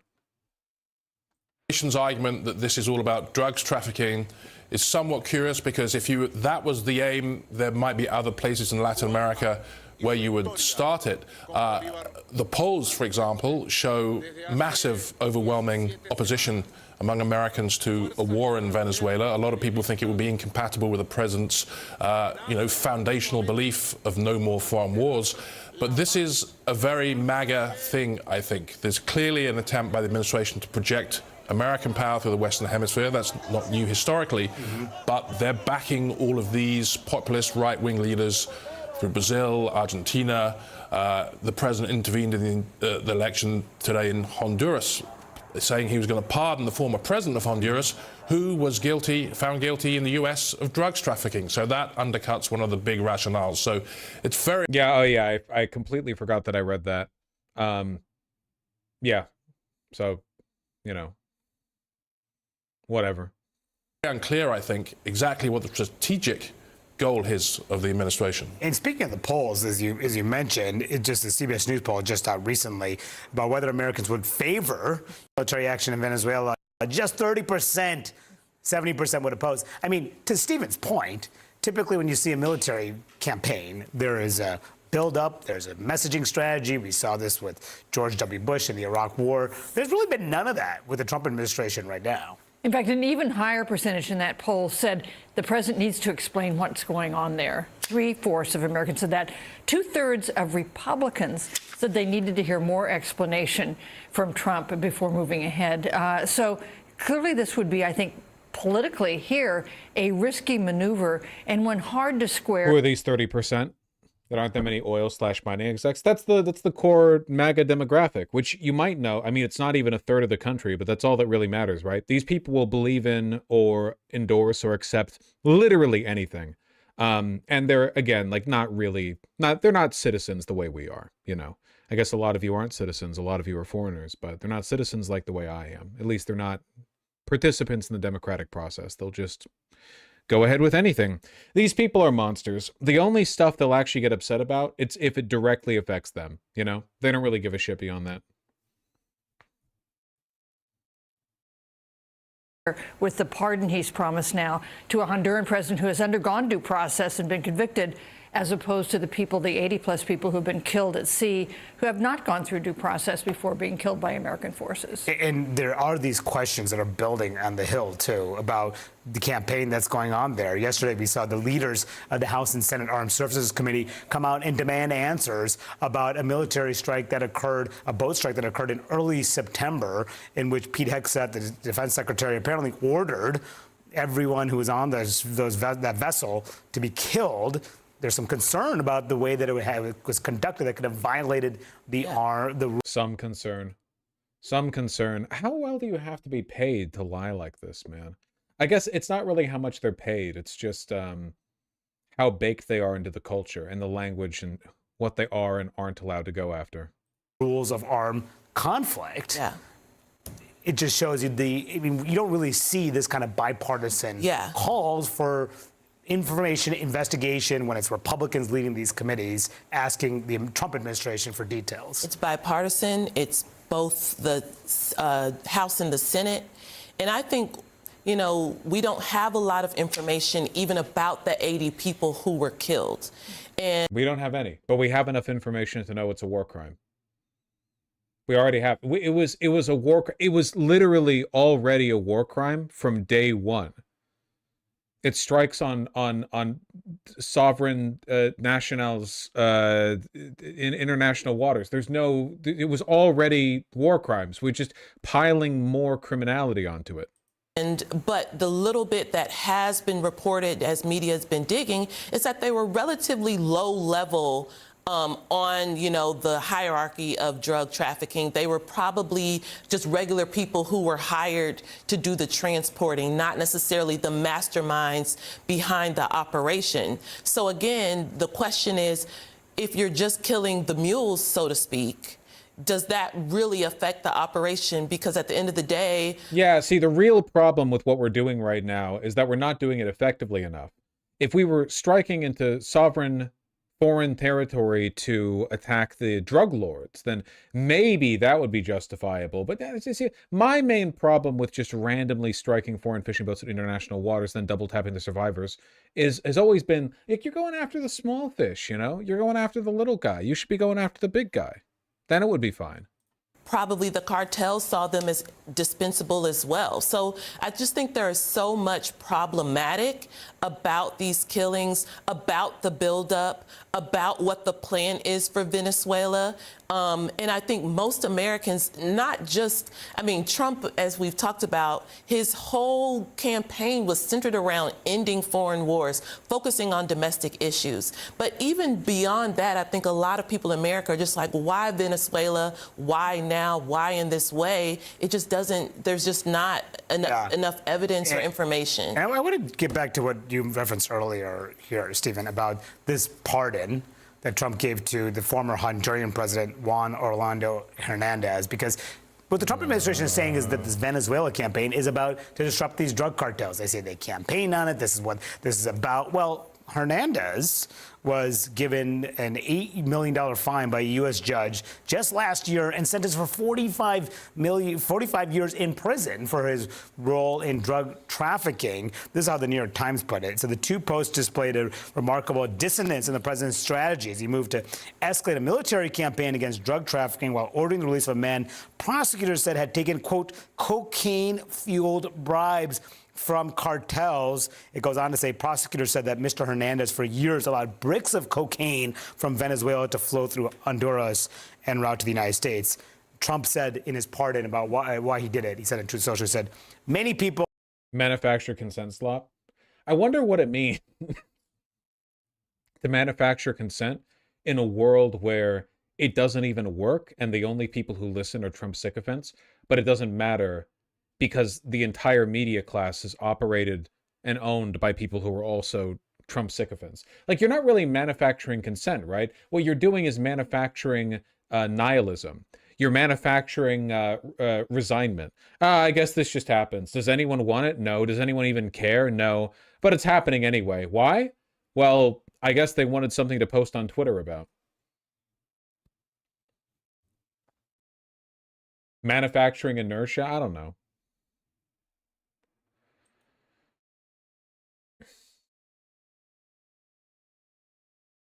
How do you even manufacture consent in this environment? Well, you can do the next best thing and just manufacture a collective sense that there was nothing, like your consent wasn't even needed. You know? It used to be, if something was dramatically unpopular, that was politically harmful. And it still is to an extent. But what you can do is convince people that nothing matters anyway. It doesn't matter how crazy Trump is or how crazy the environment of the world we live in or how awful and insane every new development every day is. As long as you're convinced there's no relationship between your upsetness and outcomes, they can get away with it. Said that he was treated very harshly and unfairly. Yeah, and that seems to be the rationale, that he was a former president who was forced to face justice. We've seen this before. It really is a political cycle designed to encourage suicide, you know, on all ends. From the conservative perspective, wow, you aura farmed your way into another presidency. Wow, it's so based in epic how they're talking about remigration. Then what actually happens? Nothing. ICE does nothing. We can't conquer Venezuela. Why would you even want that in the first place? Nothing happens. Nothing changes. Everything's the same. You still can't get girls. And then on the left-leaning side, it's like, oh, okay. I guess I thought maybe naively that there was some interest on some part from some powerful people to do anything about the environment we live in, but I guess I was wrong. Every single person working in the news is okay being complicit in laundering and saying-washing the administration. You know? Because they're all part of that game. It's a big club, et cetera, et cetera. It's an apathy factory. It really is. For us, at least. For the Venezuelans, I think they're getting bombed or something type shit. Fact, in Brazil, with the president looking after his political allies, clearly it's completely incompatible with the idea of a drugs war. But at the same time, I think this is a president and an administration that's increasingly seeking to use its power for its own purposes while it can, and perhaps isn't as much worried about polls and the Constitution and power as perhaps it should be, given the fact that a lot of Republicans are worried about how this all plays out in the midterms. You know, the fact that the Republican chairs of the House and Senate Armed Services Committee are willing to announce that they're going to investigate this demands. I was just scrolling through Twitter. Like, this is the level we're at right now. You guys see this one? From the Department of Labor, too, not even the State Department or the or Department of Homeland Security. You have the 11 Confederate stars, and then in German text, Americanism will prevail. You know, and then nothing. Yeah, and then that's the critical thing. Nothing happens. The Department of Labor can just post open neo-Nazi propaganda because the people on the comms team are all neo-Nazis, and then nothing happens. That's the critical thing. It dulls people? It does, and it makes us very easy to control as well. It makes us very, very easy to control.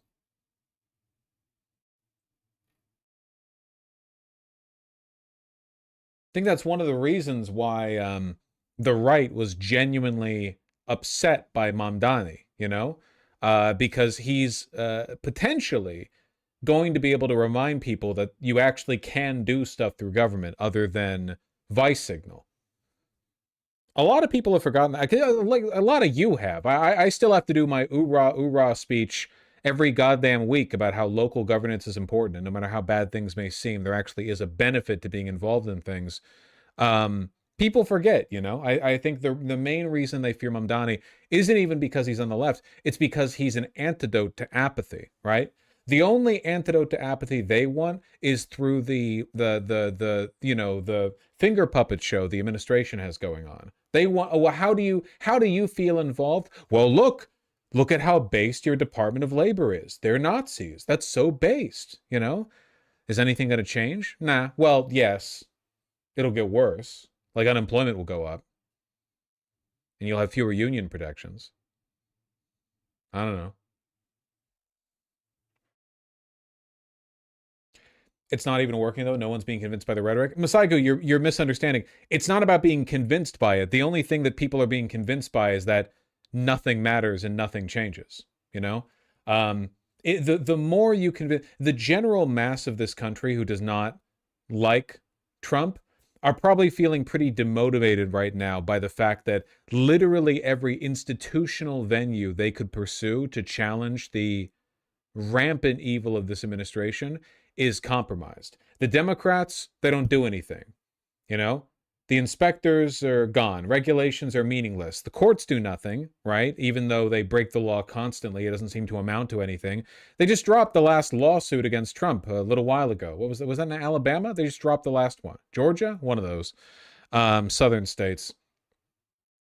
The media? No one in the media is willing to call this out. If you go on, and I guarantee you this, I haven't seen it myself, but if you go on MSNBC, they're still going to be framing these illegal boat strikes in an insane way.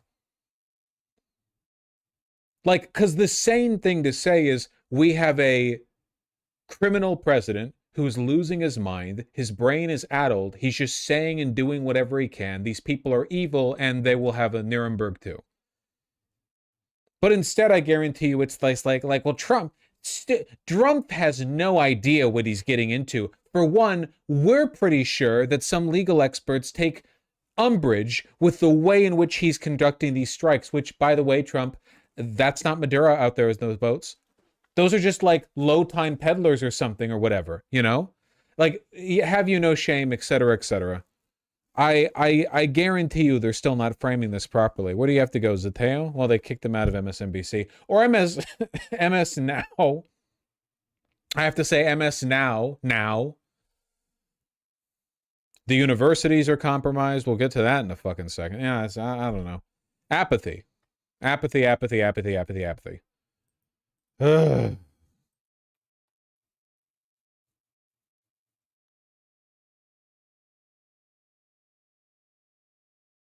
Forgive my stupidity. Would a major left-wing media outlet in the U.S. even be sustainable financially?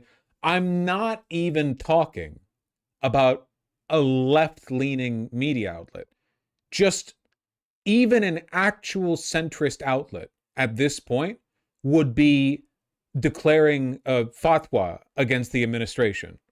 Like, I'm not really even talking about political leaning. The facts in this case are all you need. You don't need to more on a normative level believe in empowering the working class or da-da-da-da-da. We're talking like very upfront, straightforward stuff that an impartial or even partial, just a not explicitly complicit news network could work with, you know? But they don't.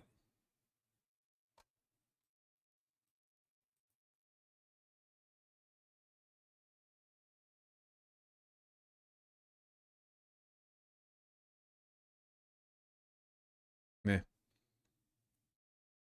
Media don't care about the Republic either. Well, it probably doesn't help that all media is owned by like 5 people. I don't know. Meta, you got Facebook, Zuckerberg, Meta, Twitter, Instagram's part of Meta. Got Disney owns half the fucking, there's Fox News, Murdoch, Bob Iger. Sinclair. No, Sinclair just runs local stuff. Amazon. They all own something. Like 5 people. Hasn't media always been owned by rich moguls in America? No. Dude, there used to be like a bunch of different newspapers and TV stations. Like, yeah, they owned big ones, but people got their news from a wider variety of places, and like local papers had real power. You know, there was more competition. The consolidation of these, you know, these mediums into just a couple of empires is a relatively recent and very rapid process.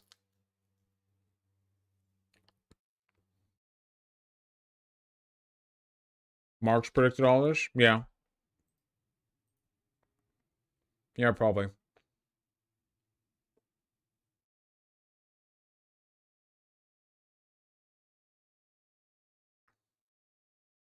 Well, speaking of liberal institutions failing,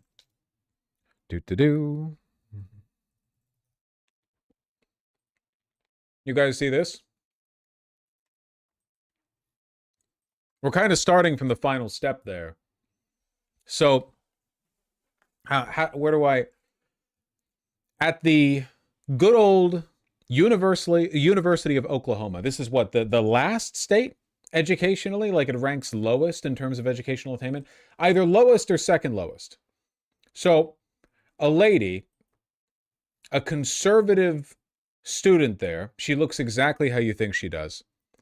Here's her getting glazed up by Turning Point Oklahoma University. Wrote an essay, a 650-word essay, reacting to an article about how people are perceived based on societal expectations of gender. 650 words. We need to get way more elitist and fast. Why does she look oily? Oh, they always look that way. You have to read parts of the essay out loud. Can I read it in an offensive, ableist tone that conveys what I imagine to be the level of intelligence expressed in its creation? This article was very thought-provoking and caused me to thoroughly evaluate the idea of gender and the role it plays in our society. The article discussed peers using teasing as a way to enforce gender norms. I do not see this as a problem necessarily. God made male and female and made us differently from each other on purpose and for a purpose. God is very intentional with what he makes, and I believe trying to change that would only do more harm. Gender roles and tendencies should not be considered stereotypes. Women naturally want to do womanly things because God created us with those womanly desires in our hearts. The same goes for men. I'm getting secondhand ableism. It goes on like this, though thankfully only for 650 or so words. She's cognitively, I don't know, maybe this is the average conservative. Who the fuck knows? The important thing is that this is a psychology course, and she responded to a prompt by citing the Bible, and that's it. There's nothing actually wrong. You can be conservative in university. It's tough, but you can be a conservative in university. She didn't actually follow the assignment. Like, she didn't actually engage with the coursework. So anyway, she got a 0, you know, which is fair. Did she get a passing grade though? No, Lamau? No. She got a 0. 0 points out of 25. Her professor is a transgender woman who was forced to, because of the massive amount of attention drawn towards this retarded woman's, inability to write. She had to post why she failed her. And it's exactly why you think it is. It's because she didn't actually engage with the prompt at all. And obviously she shouldn't be in college to begin with. Now, obviously that trans professor is now facing a bunch of harassment, da-di-da-di-da. And the university itself. Well, let's just read it. The U of O takes seriously concerns involving First Amendment rights, certainly including religious freedoms. Upon receiving notice from the student on the grading that assignment, the university immediately began a full review of the situation and has acted swiftly to address the matter. First, the college acted immediately to address the academic issue raised by the student. College leaders contacted her on the day her letter was received and have maintained regular communication throughout the process. As previously stated, a formal grade appeals process was conducted. The process resulted in steps to ensure no academic harm to the student from the graded assignments. Second, the student reported filing a claim of illegal discrimination based on the religious beliefs of the appropriate university office. OU has a clear process for reviewing such claims, and that has been activated. To ensure fairness in the process, a full-time professor is serving as the course instructor for the remainder of the semester. So they benched the trans professor and nullified her 0. Maybe we do need ChatGPT. I bet you if she tried to tell ChatGPT to say what she said, ChatGPT would have done a better job.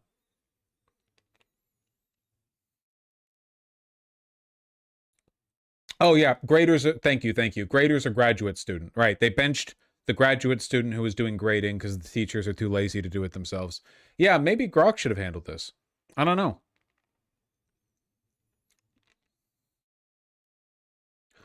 One question, what's the point of universities if they're against reality? Once again, we have this irreconcilable schism where objectively, right, people are getting stupider for a variety of reasons, like very rapidly. Like there is a cognitive disease that we are suffering from. And in America, it's particularly bad.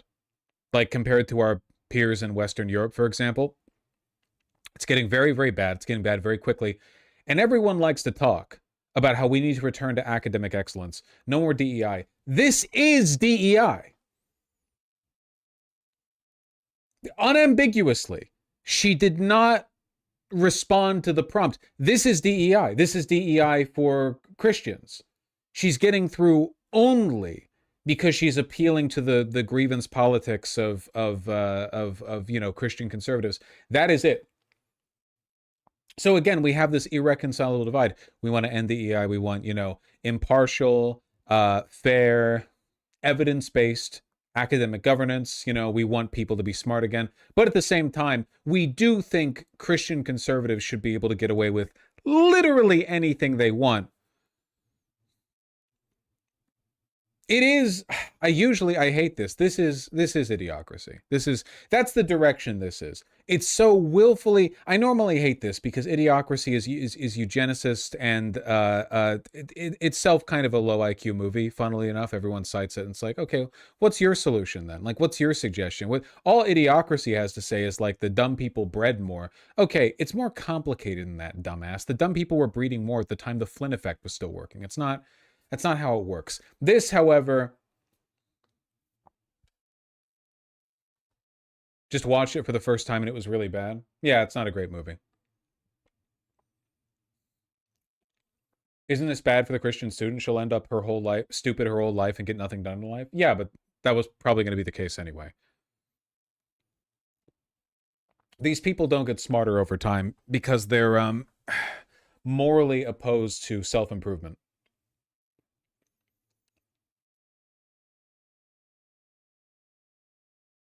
We need to add like 3 more years to schooling. Nah, we should just like ban religion and fail all conservatives, I think. This isn't because of a lack of sufficient education. This woman just doesn't care about being educated, right? She should just be like a serf. Like she should be towing fields or replacing some guy named Jesus out there picking tomatoes real fast or something. Like she's like of a lower social caste, We need to bring back serfdom. Absolutely we do. Like if you want to have the brain of a peasant, then you should have the labor. You should labor as a peasant would. I think Christ would agree with that, don't you?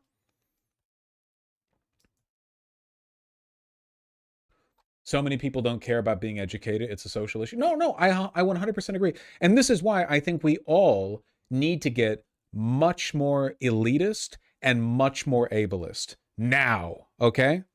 Like, what happened, man?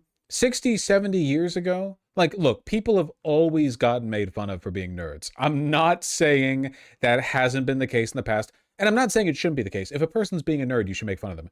However, we did used to value the concept of a person being smart. It was a kind of attainment that people thought was valuable.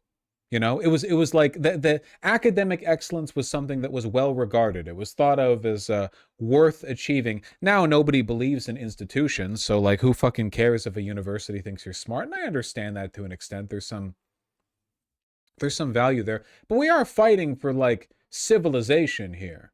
We are fighting like all of this around us was built with this.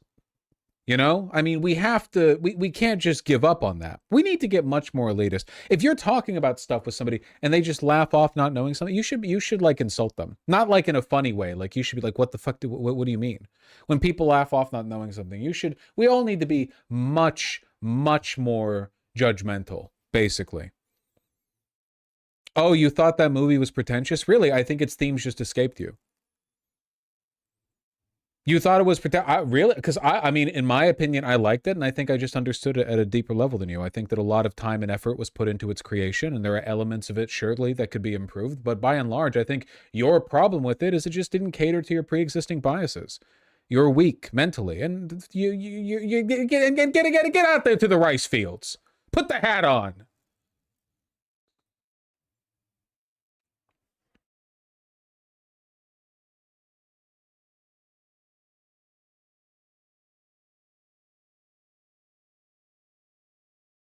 But that would destroy most friendships. Make better friends.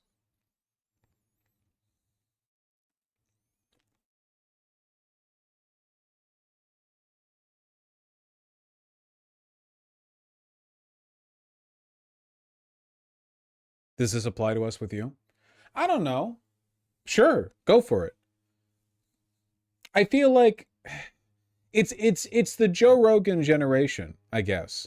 Only now could, like, because look, dumbass, like, populist news media or just entertainment has always existed, but people now, like, proudly get their information on the world from people who know nothing because they know nothing. There are like tens of millions of guys out there like that. Like, yeah, proudly retarded.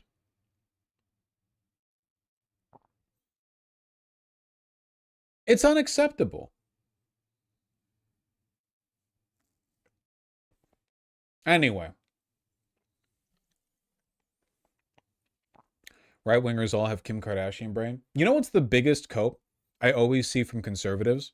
They're all like, you know, because they're insecure and terrified of women. They're like, the elite gentleman would not want the barren, cobweb-riddled womb of a female professor. You know, an intelligent gentleman would instead rather a beautiful 20-year-old coffee shop waitress. Who cares if she's dim of mind? And then you take a look at the actual statistics, and intelligent men marry intelligent women. Like that, like very reliably. People marry within their own academic and intellectual class. You know? There's this effort on the right to devalue intelligence on men because if you are intelligent, you understand conservatism is indefensible, right? And then it's like that Nick Fuentes bit. Remember when he said, he was like, don't introduce literacy tests before you can vote. Liberals would win every election forever. And then on the other side, right, they're like, well, women shouldn't be educated because they'll be unfuckable to the elite gentle sirs out there. But I mean, in reality, if you're a smart fella, you don't want to be wasting your time with a fart smell. You know, like, can you imagine being like a graduate, like you've got a postgraduate education as a man, and like this is the girl you have to share a bed with? Jesus fuck, that's grim. That's grim for the guy. Like that, people. I think some people would be like, well, there's some degree of like grooming or the power imbalance or whatever. I feel bad for the guy. Shit's got to be entertaining for the girl. She has no idea what the guy's going to say next or what he's going to offer or suggest. For the guy, it's like, holy shit, I'm trapped in a simulation. I know exactly what she's going to do before she does it. Sucks dick good and that's it. No, I for one, misogynist, but for two, I reject this, okay? I bet you, listen, I guarantee this, okay? Because I've fucked around, all right? Stupid people fuck bad. Let that be your motivation, if nothing else. You think people who are stupid and incurious in their day-to-day are then going to turn around, hit the bed, and they're going to be like, watch me pull out the stops? No! They're complacent, lazy, stupid, oafish. That carries across. I mean, they can get pregnant just fine, but in terms of hitting it nasty style, no, they're not getting the S plus ranking.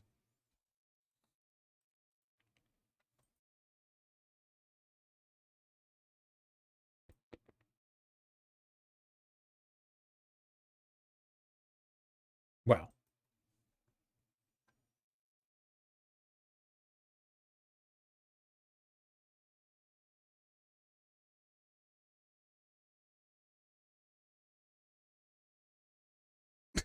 sorry.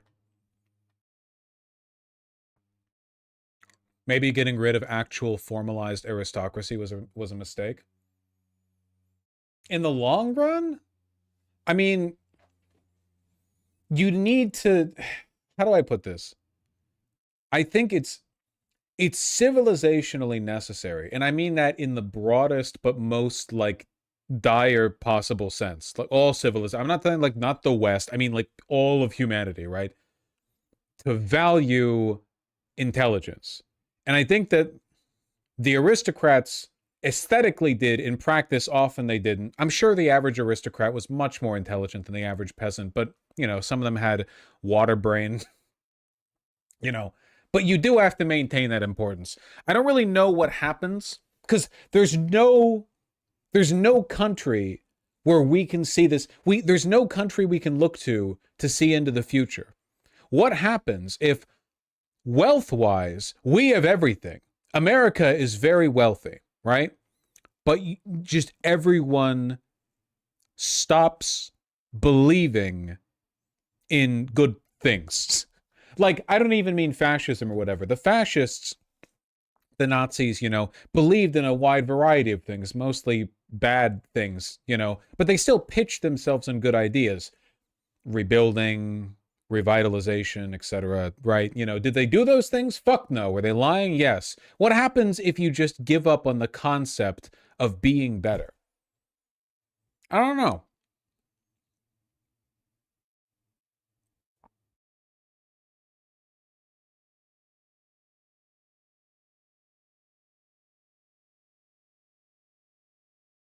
You're describing current liberalism? Well, the end of liberalism, yeah. The death of liberalism, sure. I personally find the active advocacy for bad things a lot more comforting than the inability to advocate for good things. I guess to me it's very human to move forward, to press ahead, to have the ambition and the drive to go on forward, even if the direction you're taking is batshit insane. And Christ, at least Trump likes saying stuff. I don't know. With the Democrats and with the universities, it just feels like, I think the average MAGA conservative in the abstract would still say they value things like objectivity, empiricism, and intelligence.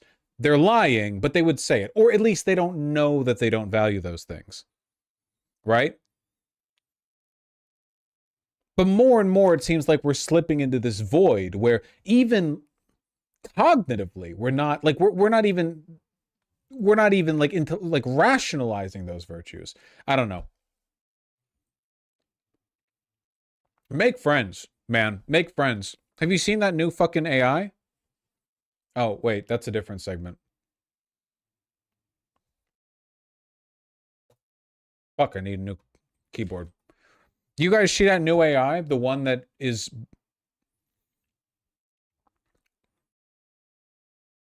I hear it's mean to you? What the fuck are you talking about?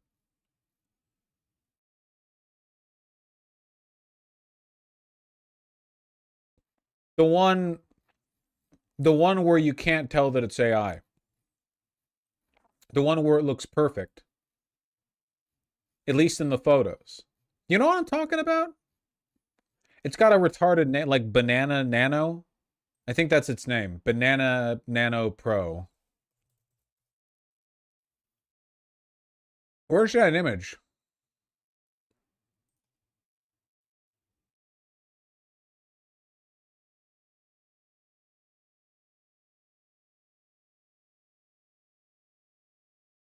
The one in the cafe? Yeah. I'm trying to find... Oh, did you find it? I don't know why. I thought I retweeted it. Yeah, Kyle Klinsky said the age of photo evidence is over. Yeah, it is. Nano Banana. Identifiable as AI. Versus Nano Banana Pro. That's it. This is why I always said, you guys made fun of AI for like the extra fingers or whatever. I told from the beginning, I mean, it's a fun joke, but I told you the quality wasn't the issue. They'll fix the quality, okay? The problem is that it's evil. But yeah, no, that's it. That's it.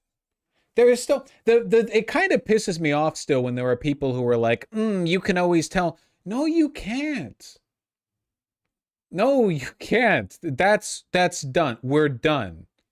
You can't tell anymore. And you're probably false positiving stuff all the time. It's not that difficult to take a picture that looks uncanny on its own. You used to be able to. Sure. But not now. All this relies on massive data centers? Not even. No.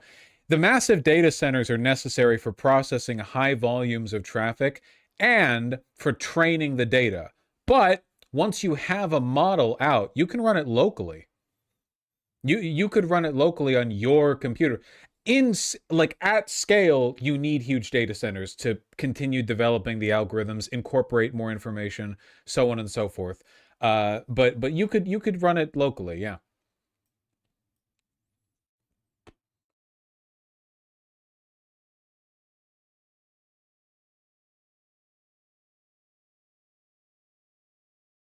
Why are there lights in the air vent? What are you talking about? Guys, why? Okay, some people in chat right now are trying to prove you're ahead of it. Stop. Come on. It's indistinguishable. Come on. It's no, you would, if you were shown this picture and someone was like, yeah, this was my girlfriend in college, or so, you would never think, come on. It's just cope. Z image just came out. It runs on local GPU and is like Nano Banana. Look at this shit. Is it like Nano Banana Pro? You just linked me a fucking GitHub. What do you want me to do with this? Download and run it locally? Are you insane?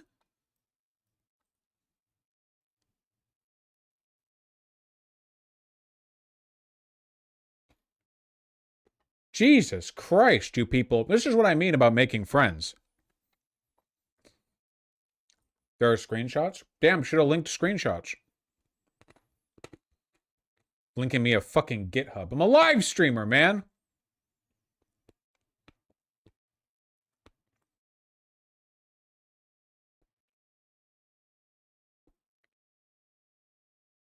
Anyway, yeah, we're fucked.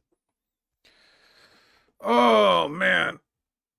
It's pretty bad. It's the end of photographic evidence. I mean, consensus reality is pretty cooked anyway, but it's definitely more cooked now than it used to be.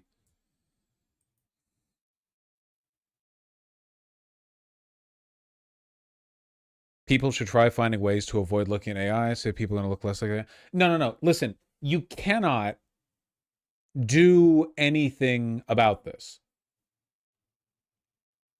There's nothing you can do to distinguish your art or your appearance from AI, because people can just add that to the model and then AI generate that. You're not getting around it. I'm not saying the process is flawless. I'm just saying I think you're fighting a losing battle if that's how you try to mentally cope. Does that make sense? Like you're setting yourself up essentially to say like, well, my way of dealing with this is pretending that I can outwit it, and you can't.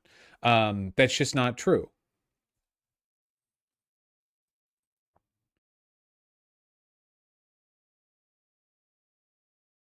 I mean, with art, it's different. AI art and normal art look very different. No, they don't. No, they don't. That's not true. That's just not true. Not anymore.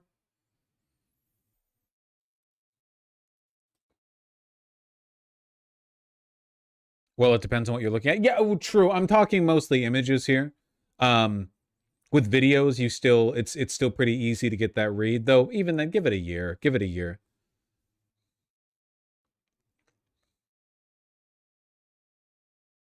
How the fuck should we cope?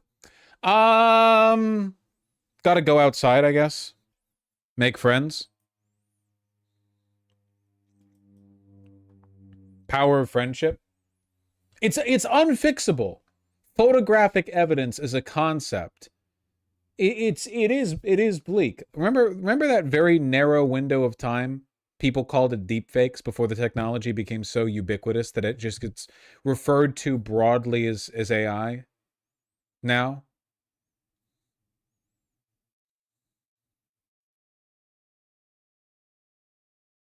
I have no idea. Deepfake is a specific thing. Yeah, but it was always used as like a general term for, I understand it was like a specific program or whatever, but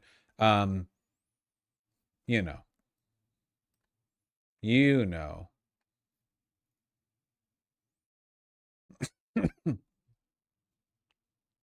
For legal cases, it's less of an issue because the thing they care about is chain of custody, and not how much how real the picture looks. If people even think to inquire, can you imagine how much it would back up every court case if the authenticity of every single photograph or piece of video evidence was challenged in that way? How do you even go back to get that? What if a person along the chain lies? What if somebody fakes surveillance footage and they pay off a guy to say, oh yeah, that was from our system?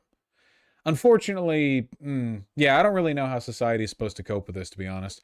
You could always Photoshop a picture, but the ability to do so very well, accurately, and like instantly, basically.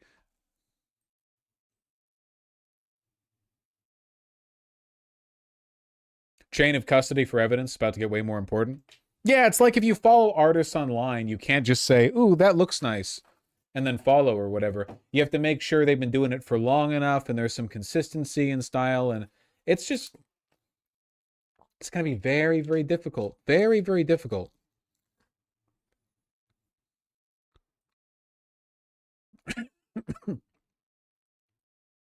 Fucking cough, man. The center and rightmost images are produced via a locally running machine. That's crazy.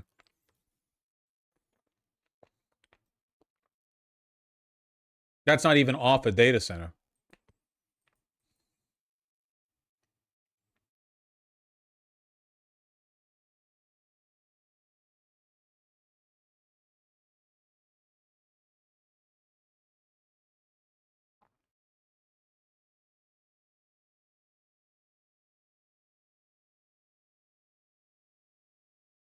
Her bob, though?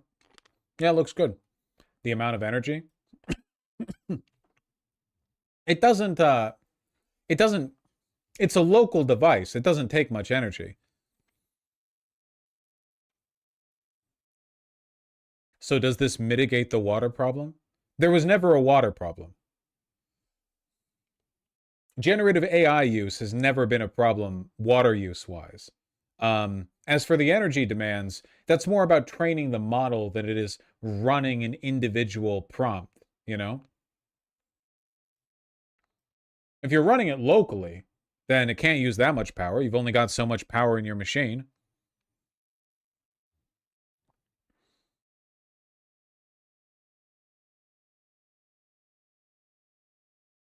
Do you think the average person is rotting physically? Compare the average person to Walmart today, someone in the picture 1950. Yes.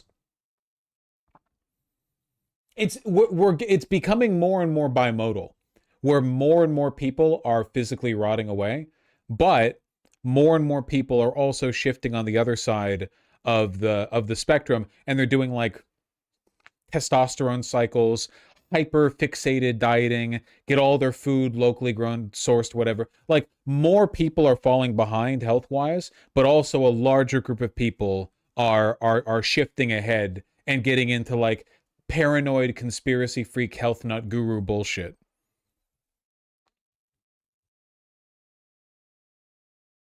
Both are bad. Yeah, well, very few people are healthy now just because they live healthy lifestyles.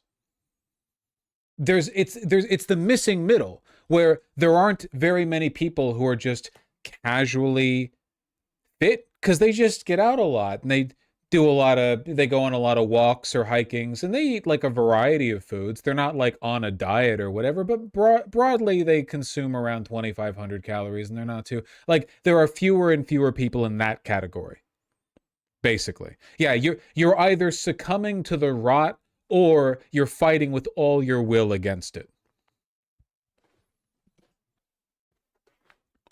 Water's definitely a problem, by the way. Data centers using clean water for coding. Yeah, of course. All coolant needs clean water. You don't want like poop getting backed up in the pipes. But it doesn't use that much water. If you're concerned about water use, go after big alfalfa.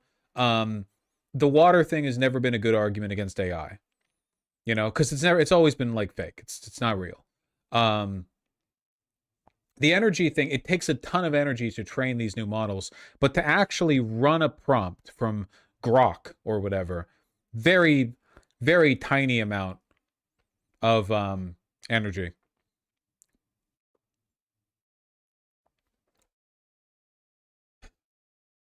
The coolant stuff is typically a closed system too, right? No, not for plants that big. Coolant's a closed system in like your PC, but to cool that many, you know, computers, no, they need to run it through a river. They can't cycle it. Turns in, it gets evaporated. It's like a nuclear power plant. Bruh, 5 million gallons a day is not a small number. 5 million gallons a day is a unbelievably tiny amount of water to use. Like, use that number in the context of how much water gets used every day in America. It's not even nothing, you know? I'm just saying, don't get caught up on the bad arguments. Get caught up on the good arguments.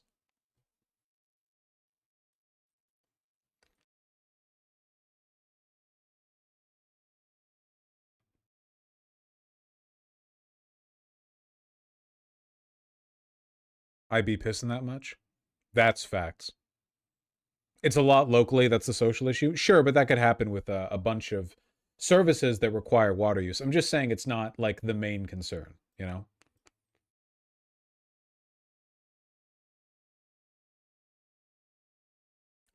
Please explain the good arguments. I want to be good at arguing against AI. It's evil.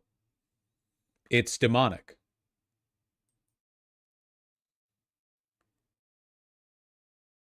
I've never heard your total take on AI, meaning do you think it can be useful or are you just full-blown Luddite? The Luddites' problem was that they were not being fairly compensated for the beneficial changes automation was producing. In this case, my problem with AI has nothing to do with productivity. My problem with AI is that it's demonic. I am far more reactionary against AI than the Luddites ever were against what they railed against. It is just, it's spiritually damaging. It shouldn't exist. It doesn't matter what it does. It doesn't matter what its outcomes are. It just shouldn't exist. I don't care how it's used.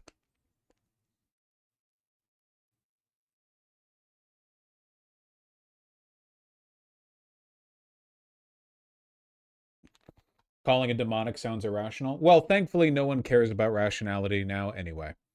Isn't AI unprofitable currently? Yes, but they're loss leaders. It doesn't really matter. They're not making money, and the AI bubble will pop eventually, but the technology will remain. Don't delude yourself into thinking, look, we've already made the models that can run locally.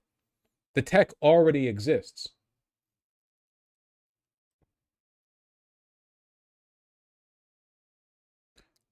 Would you be reactionary against AI in a socialist utopian world? Not continuing past that point, yes.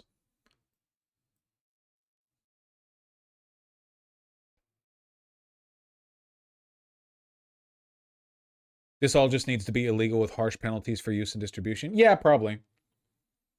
It does need to be policed with a severity that makes prohibition look like a you know, fucking no drinks on the boardwalk policy in Miami-Dade.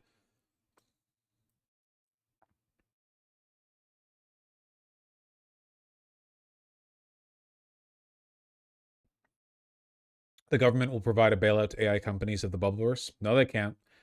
The US government does not have the money to bail out the magnificent eight. They literally don't. They do not have the money. There's not enough money.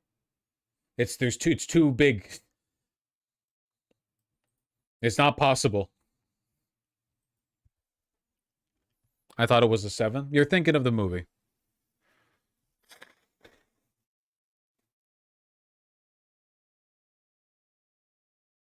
Did you see they're trying to dub anime with AI now? Yes. And you know what pisses me off?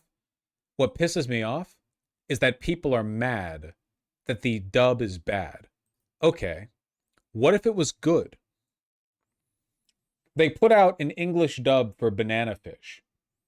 The dub is really bad. Okay. What happened if it was good? What if it was really, really good? I bet you a lot of you motherfuckers would be like, finally.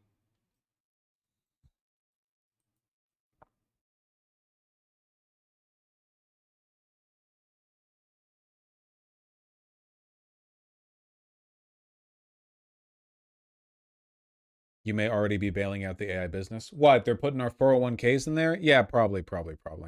I mean, the government won't do a bailout after the bubble pops.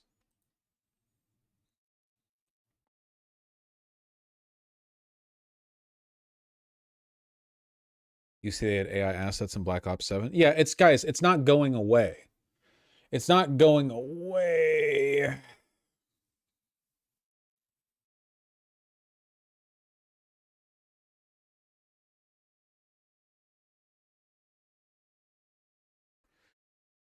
Even if it was good, I'd still want the option of a human voice dub, because that shit will be no match for human voices, because you get certain eccentricities AI will never replicate. No, you have the wrong mentality, man. AI can replicate it. There's nothing you can do that it can't do, because it copies you. That's the whole point. You're trying to outwit a shape changer. It's not about whether or not it produces a better outcome or a worse outcome. That's irrelevant. It's that it's spiritually desouled. Humans used to be involved in the process. Humans used to be a part of the creation of the art.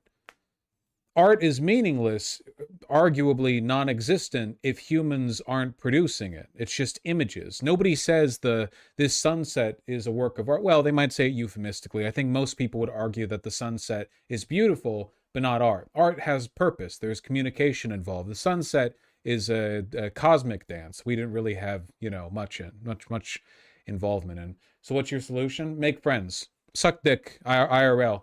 To my knowledge, AI can't take that away from you. I'm gonna be so pissed if I'm in like the bathroom of a leather bar and I'm sucking a fat one, and then I realize, wait, because I see there's like a pube that's not starting from the groin and ending in the air, but it's starting in the air and ending in the groin. I'm like, wait a second. I shake the dick really hard and it's fucking start pixelating. That would piss me off. I would be really upset. To my knowledge, that's not on the table right now. Who knows, 10 years from now?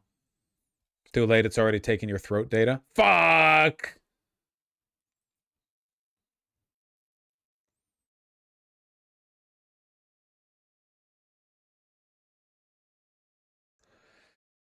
Vosh, how can you say it's evil regardless of outcomes? Why are you people on my case today?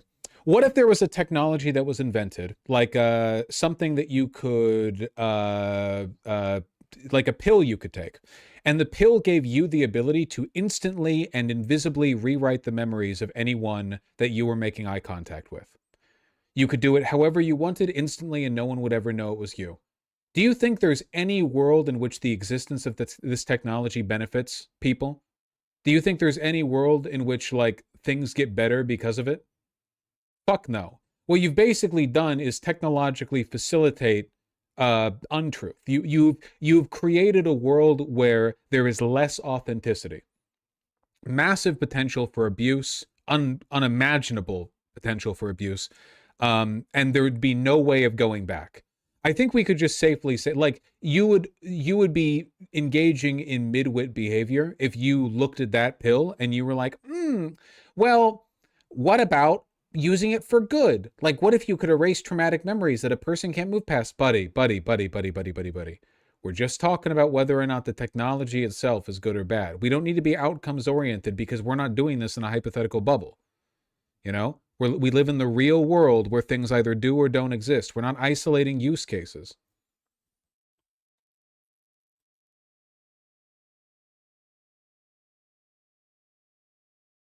It's very, very scary.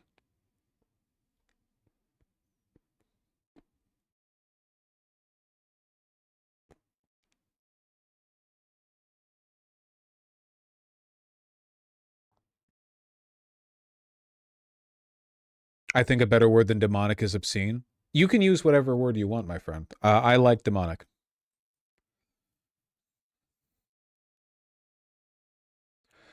Vosh, again, if you think that AI can replicate that moment with Harrison Ford shooting the guy in Indiana Jones, then you're delusional. That's all I have to say. Well, obviously it can, because it can just recreate the movie. But I understand what you're saying fundamentally. The reason Indiana Jones shot that guy was because he had the runs on set, and he didn't want to bother with the choreography of a sword fight. So he was like, can't I just shoot the guy? I have a gun. That's a change to the script that only happened because of a human actor. And I agree, AI would not be presented a script in which they have a sword fight and then go, well, what if one of the actors in this fake movie that has no actors that I'm being prompted to create had the runs? You couldn't actually do that. It would need the original information. But the thing is, we're only evaluating this in hindsight. AI could have produced a movie where the script was followed, and you would be none the wiser. They could lie and say humans made it, and then you would just go, oh yeah, Indiana Jones, the movie with the cool sword fight. I remember that.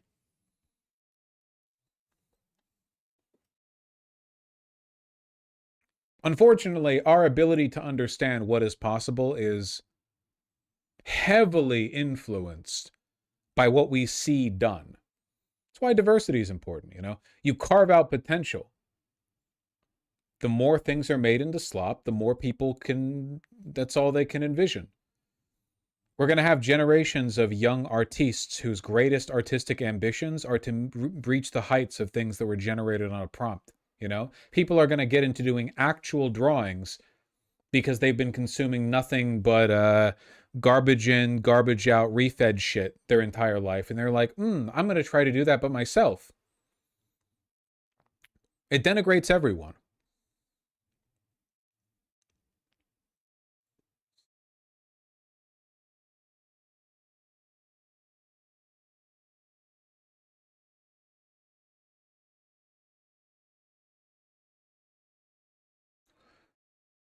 So you're saying AI is evil because it makes trash? I'm saying it's evil because it's evil. I don't think AI can replace high art. High art? What high art? What high art do people consume now? The theater? What do you mean high art? What high art is there?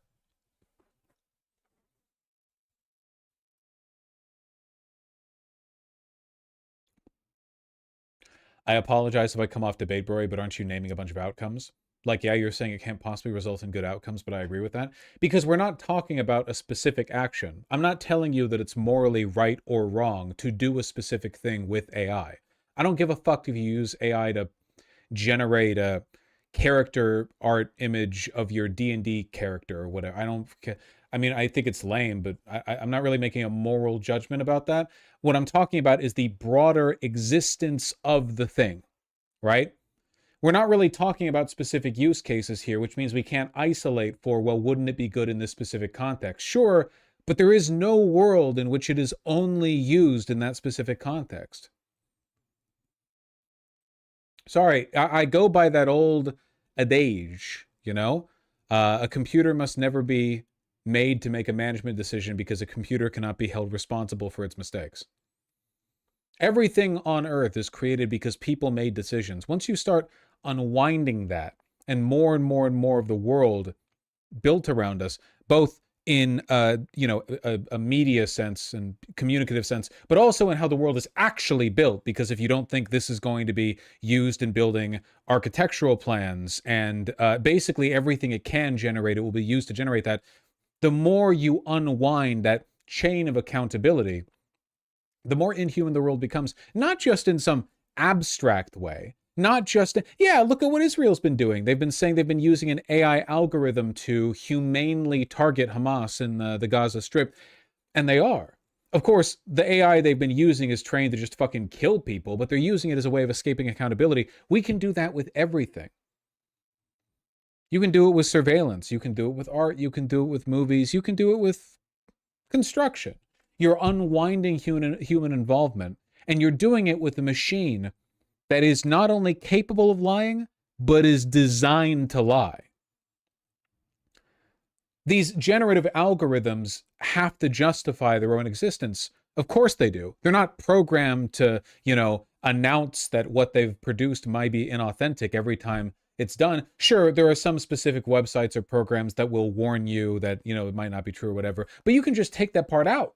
That's not essential to the technology itself. You are removing accountability. That's the point. So you're going to get engineering documents that are falsified. Do you know how long it takes to do all of the engineering write-up on whether or not a structure is safe to be built? Sure, your average 5/1 might be a pretty simple project. What about something a little bit more novel?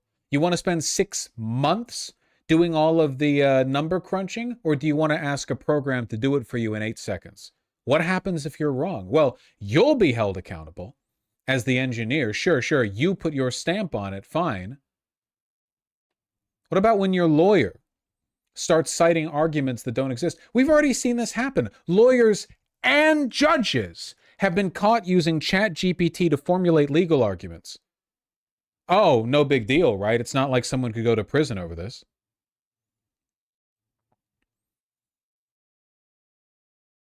In these cases, there are still experts that can be held accountable, sure, but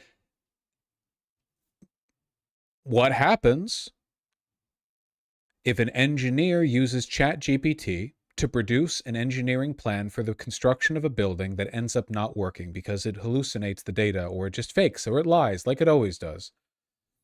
And the building collapses and the engineer is found to be responsible. So, of course, an inquiry is made. An ethics and engineering review board, a panel is assembled to determine whether or not illegal malfeasance took place. And the members of that panel use ChatGPT. Because I've seen what those panel reports look like, and they go into the thousands of pages. This is exactly what I mean. You're pulling away at both ends. Yeah, what if the judge used ChatGPT and set him free? What if everyone did everything? It's a machine that produces inauthenticity.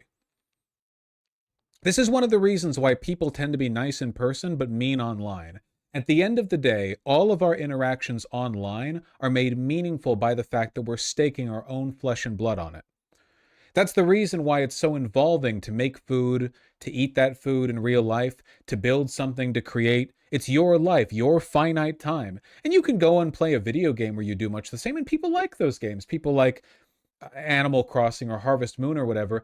But at the end of the day, a lot of the mechanics in those games have to be, well, gamified to make them entertaining, because there's just a difference between eating food in real life and eating it in a game. It's more satisfying to fix a hole in your house, or to spend money on something you like and value, or to build up a savings account in real life, because it's your life. It's your life. You only get one. This is the big problem Decentraland had in the metaverse and everything, you know, from ChatGPT to cryptocurrency to NFTs. There is innate value in the authentic. And the authentic in this case refers to the actual life, not a simulacrum of life, like some ChatGPT algorithm recreating what I say. It could do it, I guarantee you. Existing algorithms could create one of my streams right now. Maybe they couldn't do it for a full however long I stream, 3 hours, 2 hours, 30 minutes, whatever, before I get tired and go nap for 17 hours, sure. But eventually, they'll get the 4-hour mark, okay? AI could replace me, for sure. But would it be me? Well, obviously not. I guess the more important question is, would there be value in what it said? There's value in what I say innately because I'm staking myself on it, you know? This is why people are dipshits online. Anonymity allows you to break free of the shackle of accountability. You can do or say whatever. People are monstrous online. A lot of these neo-Nazis, they go off, they say whatever. But in real life, what are they going to say? Oh, excuse me, pardon me, I need to use the restroom. That's what they'd say to you because you're in the way. It's not even that they're cucked necessarily. It's just that now they have been reconnected to the mechanism of self-actualization and accountability that is the mortal, finite life that we all have. That's what gives things their stakes. The engineer must not lie in their document because their ass is on the line if things fuck up. The judge, the lawyer, the doctor, the surgeon, every expert, every person, and every decision they make day by day, everything they look at, everything they say, every breath they breathe, all of it is staked on the innate value of life, at least in our normative ethical sense.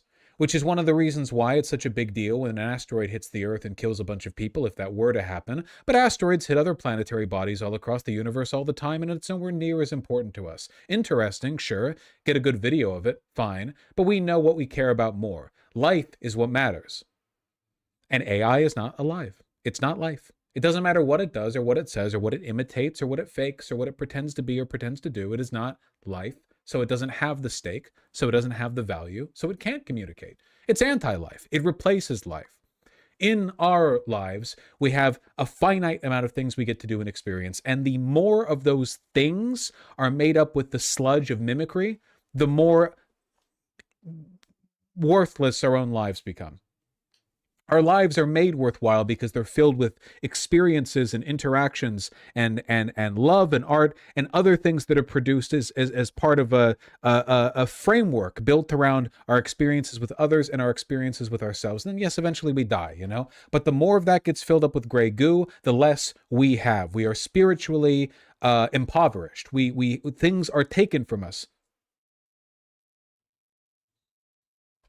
And there's no putting the you can't close the Pandora's box, okay? The technology is already out there, and how we're going to respond to that socially, you know, God only knows. Maybe we don't. Maybe we just die.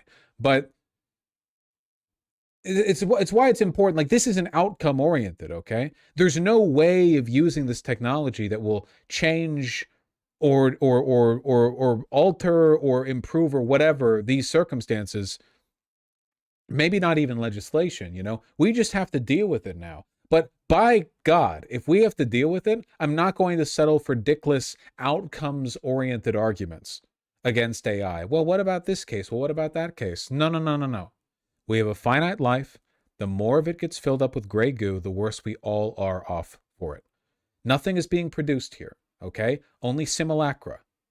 Like trying to eat a holographic cheeseburger. You're not getting any spiritual nourishment from it. Your life was not enriched.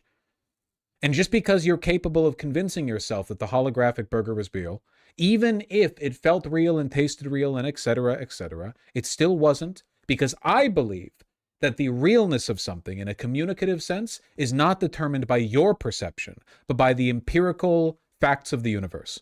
Whether or not something was actually communication or merely perceived as communication are two different things. There is a difference between a real human being speaking back and forth with someone they love and a schizophrenic calling out to the universe because they think the stars are calling back to them.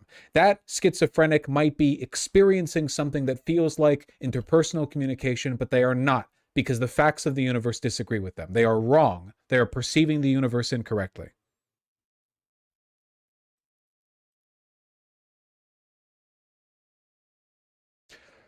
You're only focusing on the bad aspects of AI. AI has good potential too. Good point, but you're forgetting my devastating counter-argument.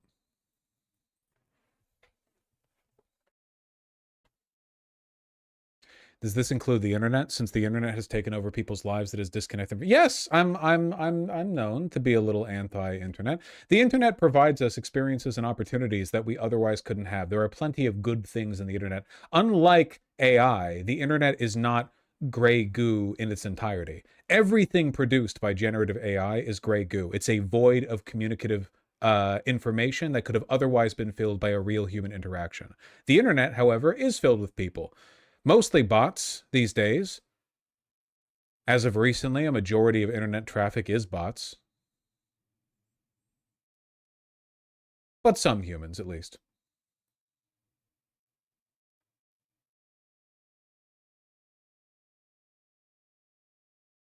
And AI just pretended to parse data from a spreadsheet a user gave to it. That's based.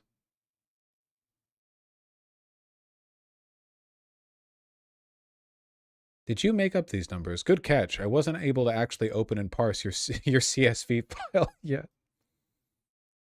That's funny. But again, even if the AI did a good job parsing all that data, it wouldn't make a difference. Excuse me. You make a lot of theological arguments for an atheist? No, I didn't. I didn't make a single theological argument. Nothing I said in any way touched on the metaphysical or metaethical.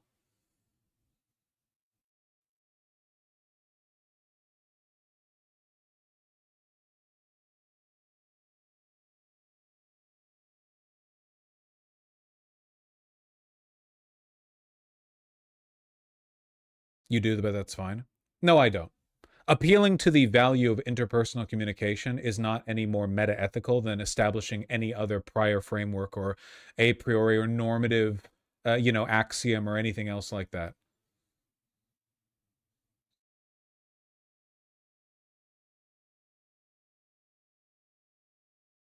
Honestly.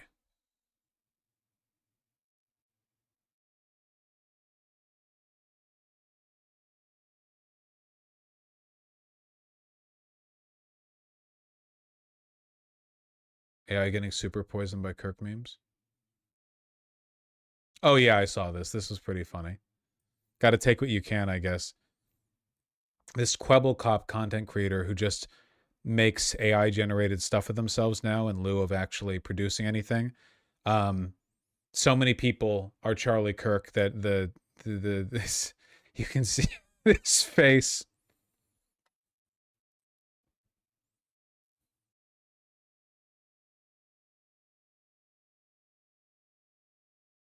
I know I'm coming off one of the assholes, like one of the assholes in Three Body Problem, but I think we're largely having an aesthetic argument over utilitarian function. No!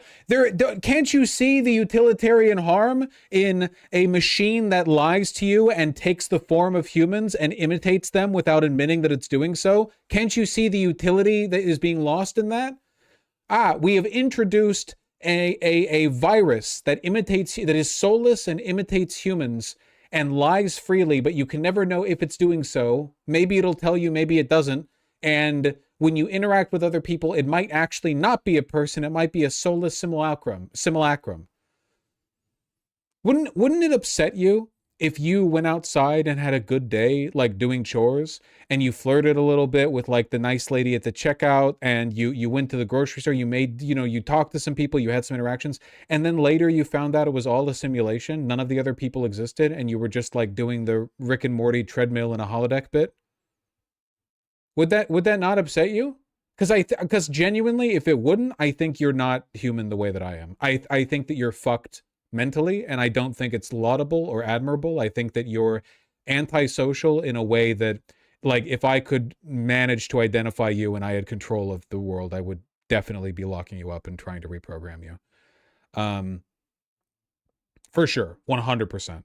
Not really practically possible, but if I could, I would for sure do that to you.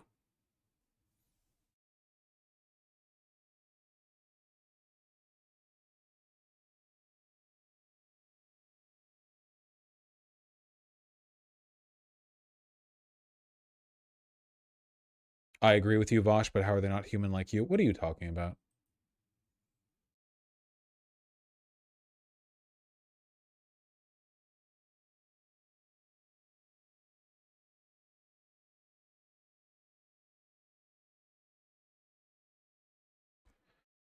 Can you address the boring business office job use cases? No, I don't really care.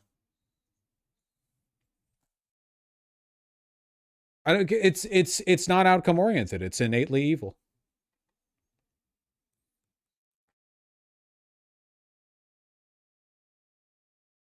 Again, it's like if they invent a pill that allows you to psychically erase or reshape other people's memories, it's like, well, again, what about the specific cases where you could do good with that? I don't really care. I don't think that pill should exist. And if that pill does exist, then I have to be broadly opposed to it. You know, I can't be selectively opposed to it. I'm not against it in specific use cases. I'm just against it. That's a terrible analogy. I don't think so at all. I think it's a perfectly fine analogy. AI use in the office jobs harms productivity. No, I know, but again, even if it increased productivity, I would still be opposed to it.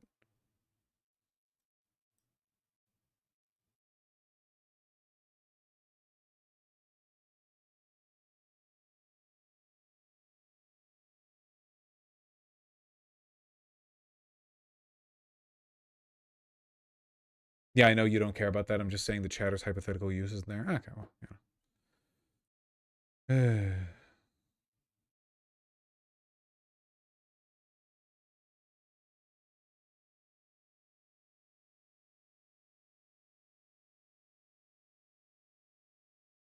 I don't think the AI use is entirely voluntary, though. Well, no, they're trying to shove it down everyone's throats. The sludge that is the internet is there. Yeah, but I don't like comparing the sludge that is the internet with the sludge that is AI, because the internet is dumb and harmful in a lot of ways, but at least, like, hypothetically, it's still made up of humans. Human-made sludge. Fuck, even pre-AI, even bots that were made by humans were still made by humans. There was like a one-link chain there. You encounter a bot farm or a virus or like zombie computers or DDoSing or whatever. Like even all of that stuff is just one chain down from humans. They're tools made by humans, you know? Bad tools, stupid shit, but it's, you know, there's still just a one chain removed. AI, by nature of how it generates things, you don't really know, like you're not producing things. It's literally called a prompt, you know? You're taking this gigantic, infinitely complicated Gordian knot of information and you're directing it to produce something. But it's a black box. You have no actual control over the process by which that thing is made. You might as well be praying for a god to give you something, you know, for all of the input you actually had. You're just providing direction.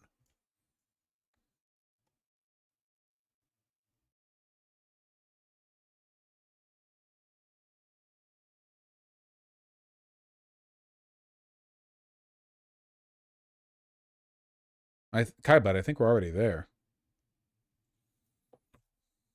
No, exactly, Masaigo. What about chopping wood with an axe? What?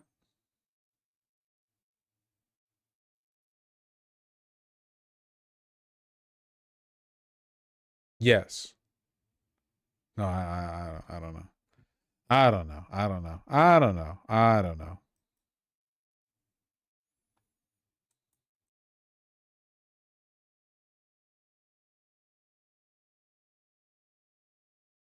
I think they mean if it's nourishing. Oh.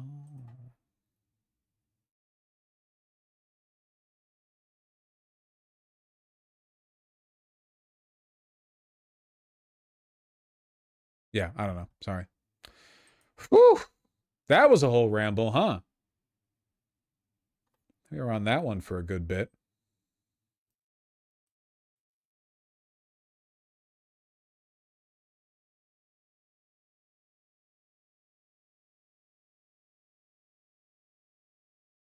AI ramble.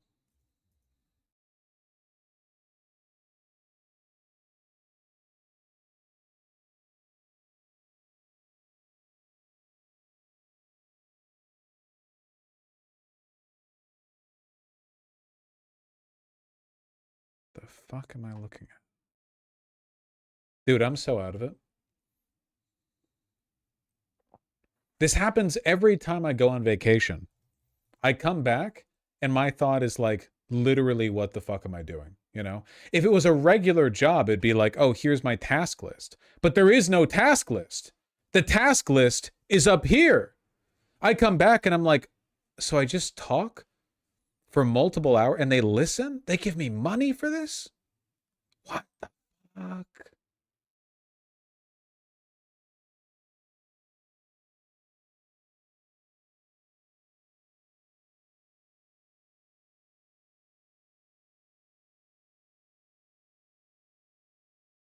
Perhaps write out the task list. You know, I tried doing that before, but I found that it actually stifled my creativity. You know, there is a lot of what do you call it? Sort of perceived authenticity in the flow of how you move about the whimsy, exactly how you engage with everything. If you got a list, it's like, you know, what are you even on about? Know what I'm talking about? I love it when you talk. Well, I like talking as well. I like talking too. Thank you. I thought the tabs were basically the task list. Yeah, but they're more like a general direction kind of thing, you know? Like your jacket? Not a jacket. It's, well, I get, is cardigan a jacket? I don't fucking know. Thank you. Yeah. No, it's very, very cozy. Where'd you get this? Double RL. Obscenely overpriced. Well, Double RL does make really good cardigans and sweaters, you know?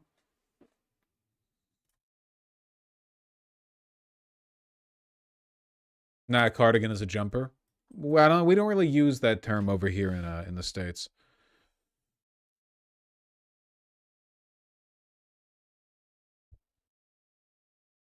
Trump said Sunday he would release the results of his MRI test that he received in October. What? If you want to have it released, I'll release it, the president said during an exchange with reporters after he traveled back to Washington from Florida. No, he won't. Well, maybe he will if the results were good. Yeah, the president had an MRI and did not provide a reason a couple of weeks ago. Here, yeah, give me that clip.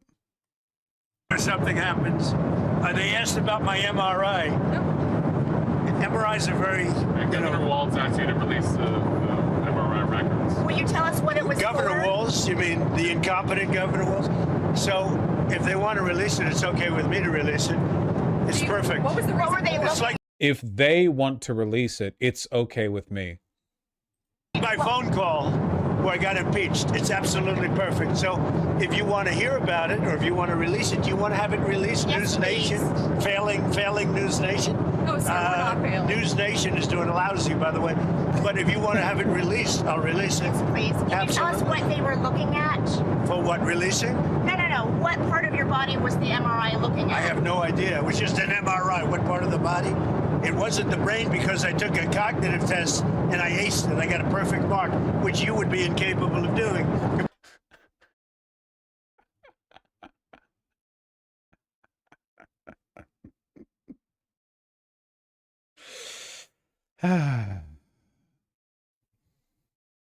He's in sassy bitch mode. He is being a massive diva here, 100%. He's really leaning into it. Bye, everybody. Thank you, too. Mr. President. Thank you, Mr. President. That shit's probably not getting released. Funny, though.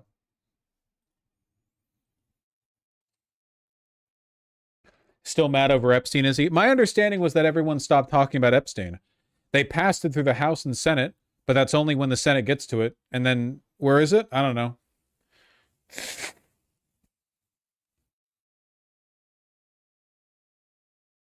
Whatever. Fuck me.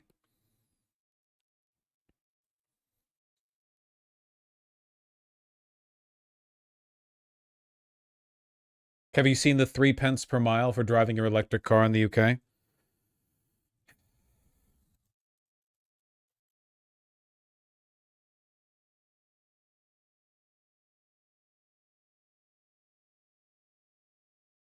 No.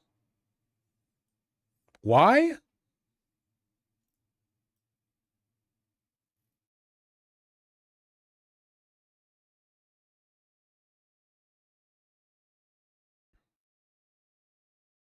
From April 2028, electric car drivers will pay a road charge of 3 pence per mile, while plug-in hybrid drivers will pay 1.5 pence per mile.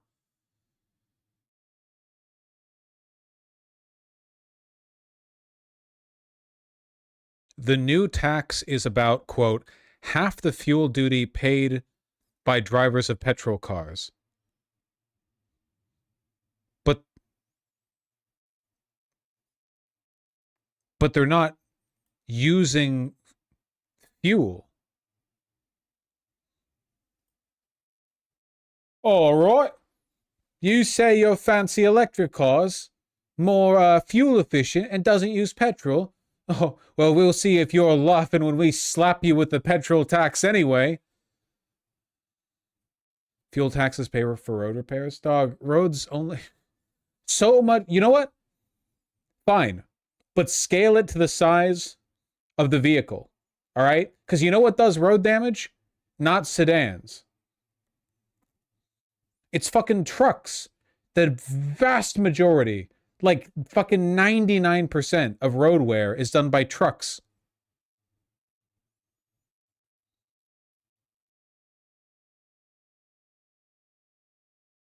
You know what else won't be released, Vosh? Any economic data?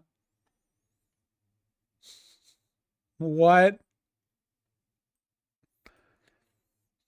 BEA cancels advanced third quarter GDP. I can't fucking... All right, whatever, man. That's cool. Whatever. Chat GDP. Yeah, I still had it on my mind. Because somebody fucking brought up another thing that I think is degenerate. Who linked it? The Polymarket thing. Oh, there you are, Philomath 20. Thank you. Perfect timing. This thing.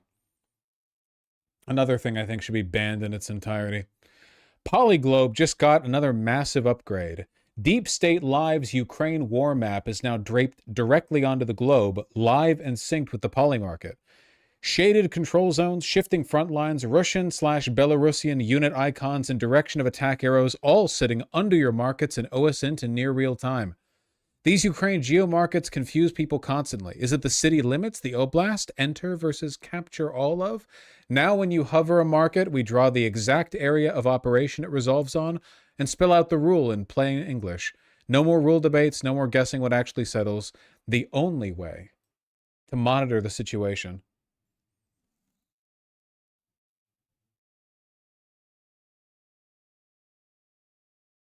Cool.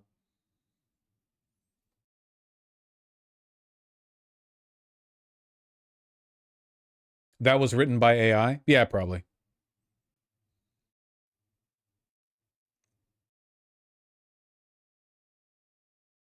I went to Vegas this weekend. You know what I thought when I was there?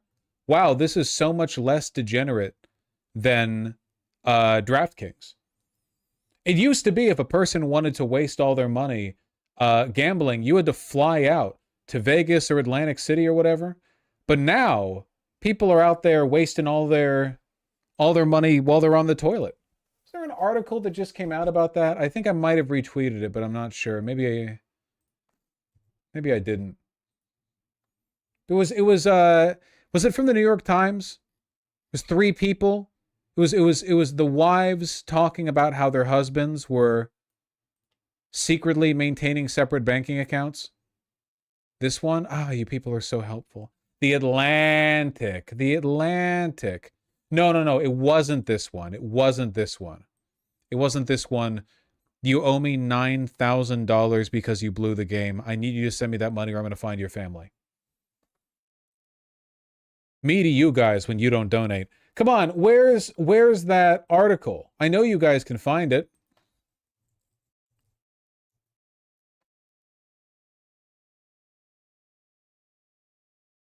Don't mix finances when you get married?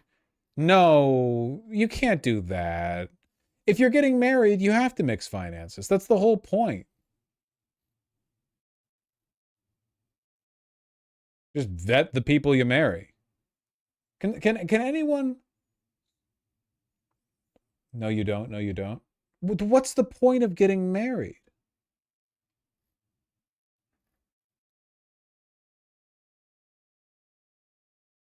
Controlling women? Oh.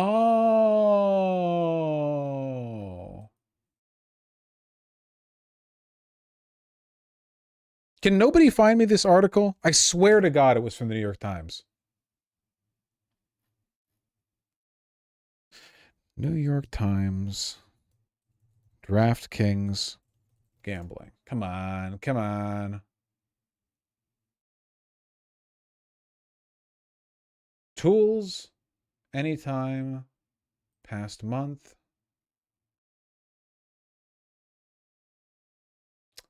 Damn, I can't find it. That sucks. Bullshit Vosh, marriage should not be a fiduciary contract. That's literally what it is. If you just want to be in love and fuck, you can do that. That's what it is, though.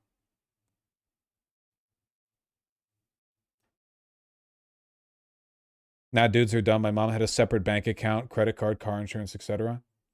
Do you think, no offense to like the rutting that produced you, but do you think maybe if you have to hide your finances from your spouse, they shouldn't be your spouse?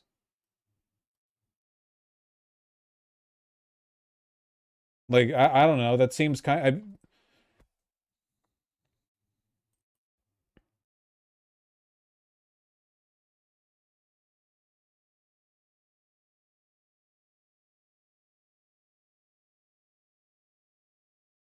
New York Times. No, it wasn't that. You're too optimistic, Masaigu. It pisses me off sometimes. Why do you never post? It's so fucking over. My mom escaped an abusive relationship purely because she got a prenup and had financial income. Precautions are good because people can vote up front. Okay. Okay. Whatever.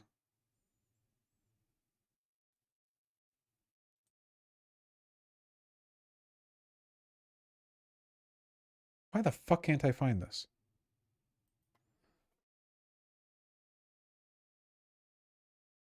Is it this one? It's this one from The Cut, not from the New York Times. It's because The Cut has New York in fancy text up at the top. That's why I thought it was the New York Times. Yes.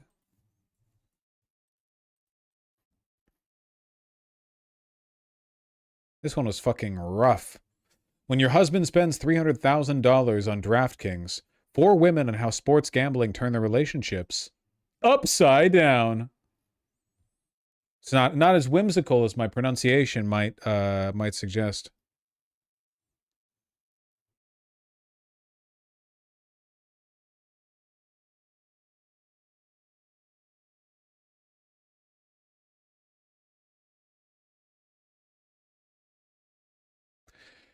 Gary and I had just gotten married in 2005 when I received a credit card statement with a couple $1,000s of gambling charges on it. I absolutely lost my mind. We were in our 20s and broke. I made sure we didn't spend more than $75 a week on groceries. I got angry with Gary, but I just thought he had made a stupid financial decision. Later, there were other signs. We always watched sports together, and he started having emotional reactions to teams that weren't on our teams. I'd think, why do you care the Chiefs just scored a last-minute touchdown? When we went to Vegas for our wedding anniversary or to the racetrack, he'd disappear for longer than expected. In 2017, while on vacation in Hawaii, I got an email notification that $3,500 had been taken out of our account. When I confronted him, Gary claimed it was a down payment on an El Camino, a car I've always wanted. I didn't believe him and knew something was amiss. I was managing all the finances and started to pay closer attention. Then I got really sick with Crohn's disease and had surgery. At one point, I was down to 89 pounds. Gary used my illness to say, why don't you let me take over the money stuff? He was a really great caregiver, but he also used the situation to his advantage. While recovering from surgery in bed, I started getting Facebook messages from people I barely knew saying my husband owed them money. The messages started getting more threatening and included Google images of our house. A black car with tinted windows pulled up to our driveway and just sat there.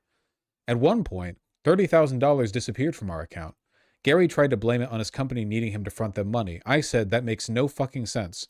Every time I'd ask him questions, he'd deflect or get angry. Okay, no hatred to this woman, but at this point, what questions do you need to ask, you know?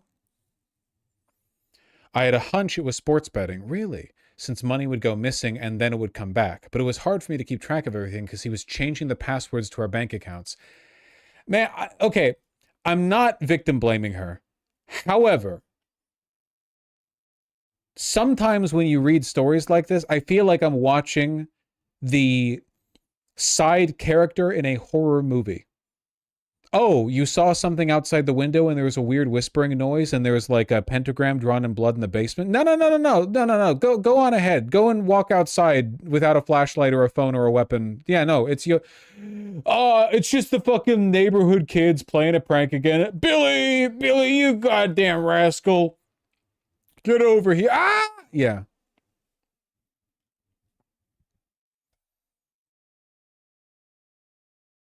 Must have been the wind. We started seeing a counselor who helped me realize Gary was lying through his teeth. Okay. It's really hard to see when you're in it, to be fair. Yes. However, a part of this dynamic is to understand how stupid it looks from the outside. Like, I understand the dynamics of abusive relationships makes it difficult often to identify the red flags when you're in the inside. But the flip side to this coin is that when you're not on the inside, you have to be able to point at this and go, well, this is really obvious. You sound dumb. Because, like, again, it's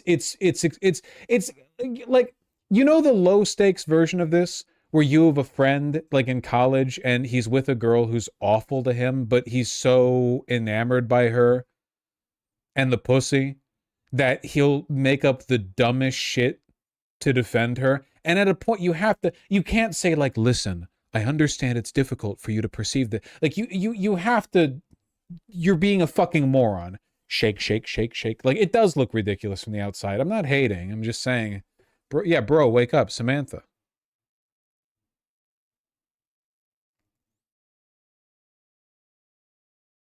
In spring 2019, he got a call from the FBI to testify in front of a grand jury. He told me he was involved in illegal gambling rings, but assured me the agents were not coming after him. He just had to provide some info. Gary made it seem like he was on the fringe of it all. I was totally freaked out. I got back into our accounts and saw the money flying, anywhere from $5,000 to $35,000. I changed all the passwords and never let him into our accounts again. The second time FBI agents asked my husband to testify, I went with him. I sat in the interrogation room, and that's when I learned he had been involved in multiple illegal gambling rings and was using credit. He gambled every cent we had, probably a couple $100,000. By this point, he'd lost his job, was cut off from the bank accounts, and had burned all the bridges with the bookies. How did he perpetuate the addiction? That's when the apps came into play. If he put gas in the car or bought groceries, he'd also buy $40 in betting gift cards and use those to play. I started seeing some of my things, like my vinyl collection, for sale on Nextdoor. He was asking for money from friends and using my illness as an excuse. I was trying to keep my business afloat while working part-time to get health insurance, so I just accepted the situation. I made him move into the spare bedroom. Girl. The last bet he ever placed was on September 8th, 2020. The next day, on the morning of my 40th birthday, we woke up at 7:30 a.m. and Gary said, "Let me make you coffee." Then our Doberman started going crazy and there was banging at the door. Gary looked out the window, came back into the bedroom and started pacing. I threw on my robe and walked to the front of the house just as 30 or so FBI officers and local police were getting ready to bang down my door. The next thing I knew, they were in my house searching for our devices. They told me Gary had stolen upwards of $700,000 from his previous employer. They took him away, and when they pulled out of the driveway, I started sobbing hysterically. I still loved him. He wasn't himself, but I knew deep down he's a good person. Girl.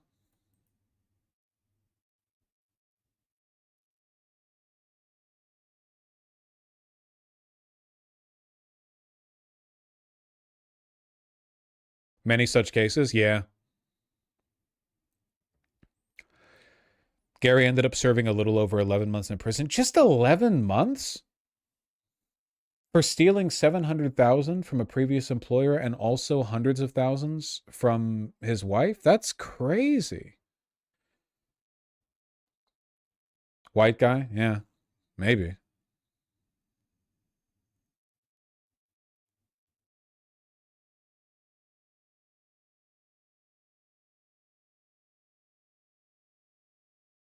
TBH is the gambling apps that should be in jail. Oh, I'm fully just all gambling should be banned. I think it's degenerate. Like I mean that in like I mean it not just in a synonym for bad. I mean that like it's degenerate sense. It just shouldn't exist. I don't give a shit if you're doing it interpersonally, I guess, because like what's the law gonna do? Spy on you when you're in your house? But as a business, it shouldn't exist. It should all be illegal across the board, not allowed. But black markets? Yeah, well, black markets are illegal, so.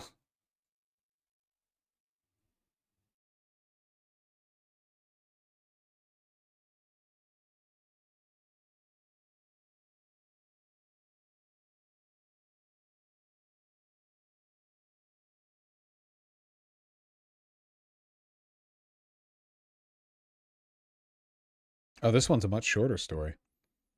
I've been with Luke for roughly a year, and though we don't live together, it's a serious relationship. He works in the finance world, and when we started dating, I immediately noticed he was into sports gambling and all his friends do it too. There's a ton of peer pressure to bet. We watch football together, and he was always checking his phone. God, what a miserable, wretched way to live your life. He placed $500 bet, and I was like, what if you lose? Earlier this year, he showed me the DraftKings app, which said he had spent $300,000 on bets over 2 years. I was like, are you insane? That's so much fucking money. You can buy an entire house. He was kind of laughing about it and said, don't tell anyone. Since I couldn't tell any of our friends, why not? Like, listen, guys, I love my partner, but if it turned out my partner had spent $300,000 on DraftKings, I'd be calling their mom up. I'd be telling everyone. I went on Reddit and wrote, is this a red flag or just something people do when they have the money? He makes 6 figures and his family is rich. On Reddit, people were saying, we lost our house to gambling. I sent the post to him, and that was a huge mistake. He was pissed, especially when he read the comments. He called me screaming and said, all these people are telling you to leave me. Don't listen to them. I don't have an addiction. And that's when I was like, holy shit, he does have an addiction. Oh, common sense. You don't get that angry and defensive over something that's just fun to you. In the summer, Luke told me he was going to stop gambling for a month. It's just like when Pete Hegseth said, he was like, yeah, I vowed to stop drinking before 8 a.m. or something. This is the most, like, degenerate addict thing possible. Like, yeah, okay, fine. Like, watch. I can avoid doing it. I don't need it. It's like dry January, yeah. Then he pulled out DraftKings while we were watching a football game. I was like, wait, hold on, I thought you quit. He said something about how the season is starting and turned his phone away. I have never been super serious about telling him to quit gambling. For now, I've been pretty casual about it. We don't share finances. We don't have kids. He has a golden parachute, so even if he went $1 million into debt, he'd be okay. But I can see this being a future issue. My dad always tells me don't marry a gambling addict. Yeah, pretty good advice.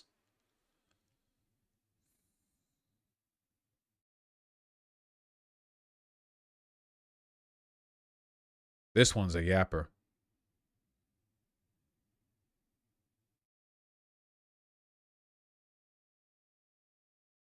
Gambling addicts should be the new incels. Unfortunately not, because they're sports coded, so they do get laid. That being said, I think Masaigu said it earlier. Though maybe Masaigu just says everything. This shit ruins sports too. Like, it's like, how are you actually enjoying the game if you're all just riding on every bet? Have you seen what ESPN commentary looks like these days? They're just talking about fucking DraftKings odds. Like, no one's, there's no engagement with the sport as a sport. It's all just like, well, people are spending money on this. Seriously? Yes. I mean, people have always bet on outcomes, but at least then the outcomes were like, who would win? Like when boxers would fight in Vegas, it would be like, well, put money down on the winner. Okay, at least that it's the winner. You're invested in the winner. Now it's like, you know, does the fucking boxer first put their shoulder against the northwest corner or the northeast corner?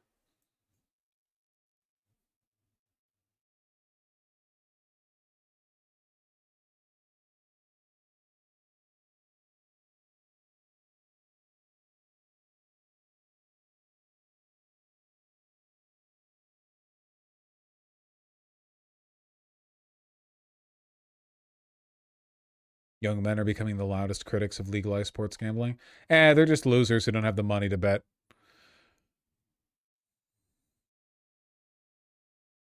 Eric and I met at work in 2015. I was hesitant to date him in part because he's so obsessed with sports. I'm not interested in them at all.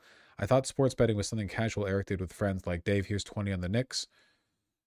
I found it annoying he'd have his phone out to follow a game during dinner. I was actually a little nervous he was cheating on me because he was always taking his phone to the bathroom or quickly swiping away from things on the screen. In 2019, a few months after we got engaged, I was on a work trip in Europe and couldn't get a hold of Eric. Normally, he's very responsive, so I got panicky and called him 20 times in 1 hour. Okay, lady.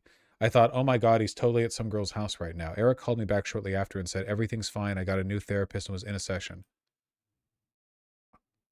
A new therapist on a work trip to Europe? When I came home, he sat me down on the couch and said he lost $50,000 or $60,000 in a bet. I later found out it was more like $90,000. Yeah, not helping the imagined sincerity. Oh, she's the one on the trip, sorry. Not helping the imagined sincerity of your fucking lie when you're like, yeah, I lost like around 50, maybe 60, probably like 50,000. I was shocked, but I'm also the kind of person who can turn on crisis mode and say, we'll figure this out. I can work a little extra and you're going to get a better job. No, I don't think that's crisis mode. That's more, the crisis is the person you're engaged to.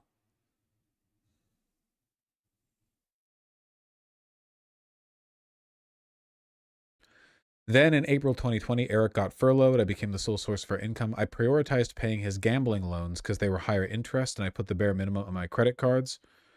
I was busy frantically working while he watched sports downstairs. I would catch him in little lies or find out he owed a friend money. I did try going to a few Gamma Anon meetings, but found them unrelatable. Most of the people were older and their partners were addicted to poker or slots. That's like weak shit, you know? That's like, you know, people who were hooked on opium getting into fent.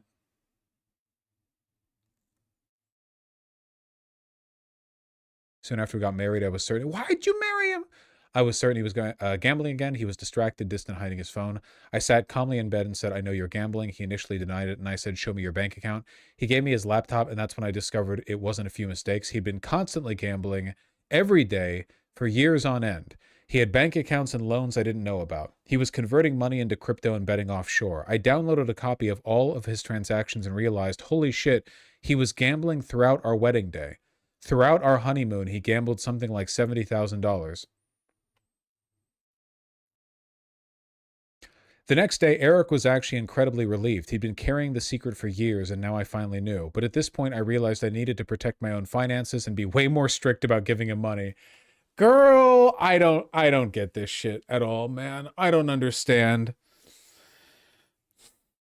I don't understand. Does she know how unsympathetic she comes across when she said, dude, it's not the victim blaming, it's just stupid. It's not like sunk cost fallacy. Oh my God.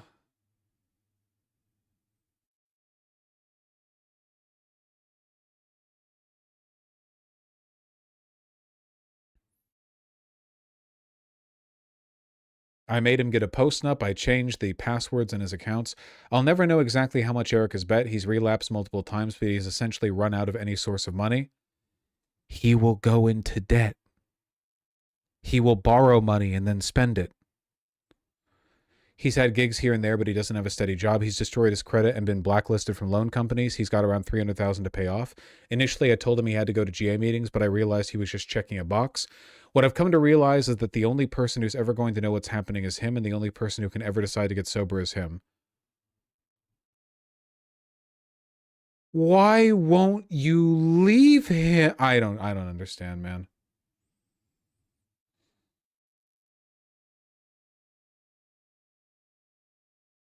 In the cells, we'll talk about how girls will only marry you if you're fucking 6'6", 6 feet 6 inches, 6-figure salary.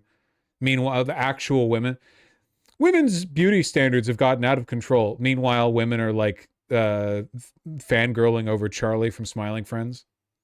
Yeah, $6 million in debt. Straight women are proof sexuality isn't a choice. Jesus fucking Christ. That's true.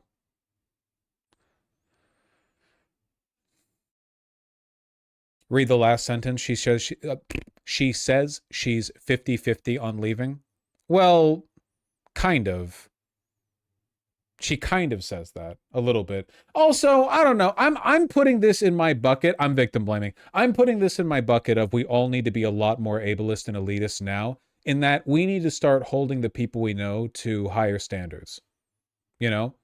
Like we our friends and our relationships and everything, we need to start, like, if they're being really fucking stupid, they need to be shamed for that. We need to cut ourselves free, okay? You'll lose a lot of people. Yeah, but then you can open your life up to better people. Also, it's a lot like how alternative websites for far-right people always fail because they hate each other and they want to leech off of the positive contributions of non-far-right people. These people, if we all cut them off, these people would not be happy amidst themselves. They need us. Like, wretched, awful people don't all just, like, they're not contented around wretched, awful people. Yeah, they're leeches. They need to be attached to people who are better. So stop giving them the benefit of the doubt. Be crueler, you know?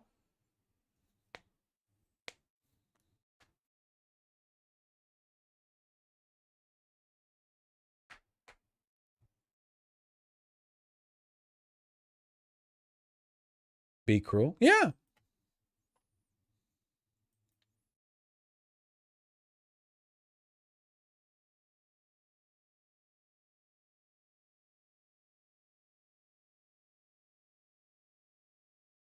interesting that it seems it's just guys who have the gambling problem. Why is that? Well, I think that might just be because right now it's the app-based sports betting industry is so tied into that, like tech, sports, the Ukraine war. You know, it's just very male-coded right now. I don't think there's anything like innate in the brain of a man that makes them more susceptible to this kind of behavior. Maybe there is, like a little bit. I don't know. I don't think so. It is targeted towards men right now.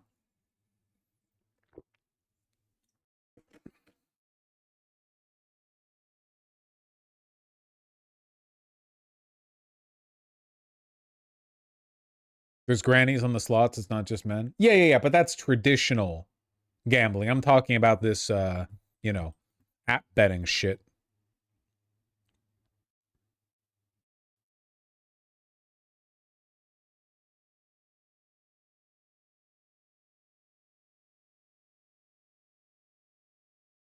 My female cousin with $2,000 in credit card debt, thanks to Candy Crush streaks. Jesus.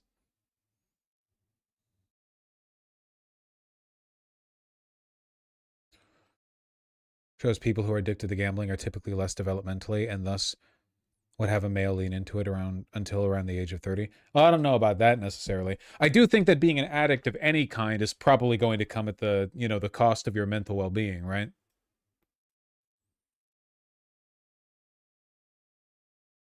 Like it literally breaks your brain. I don't know.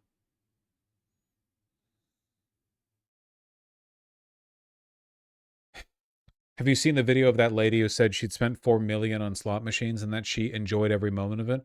No, and I don't think she should have been able to do that. I think that she's diseased and the state should put her in a ward.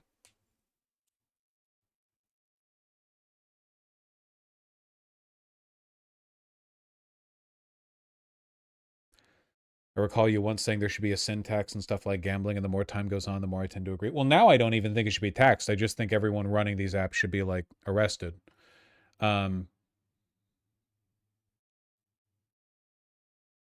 tax sin when you can just criminalize it?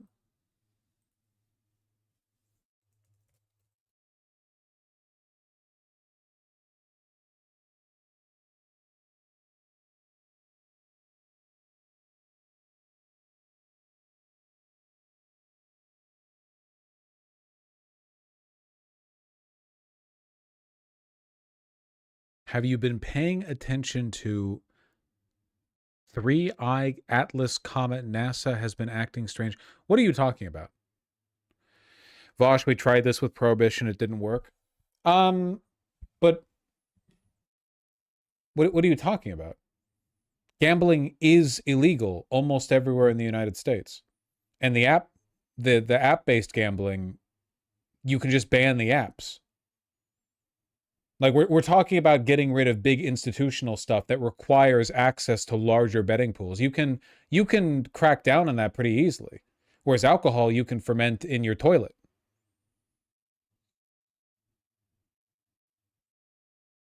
It is true, Prohibition did work to an extent. Maybe we need to go back to that. I don't know. Maybe we need to cook it up 20 style. You know, bring back the classics. People always say Prohibition didn't work. Well, maybe we didn't do it hard enough.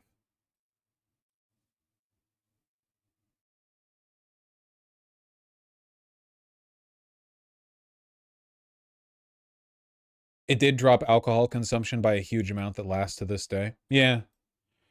People do. I wonder if that was just because since serving alcohol was illegal, all of the restaurants and bars and stuff were like, well, guess we have to have potable water now. And then when Prohibition ended, it was like, oh, well, I guess now we have water as well. We don't all have to get whiskey when we go out to the bar.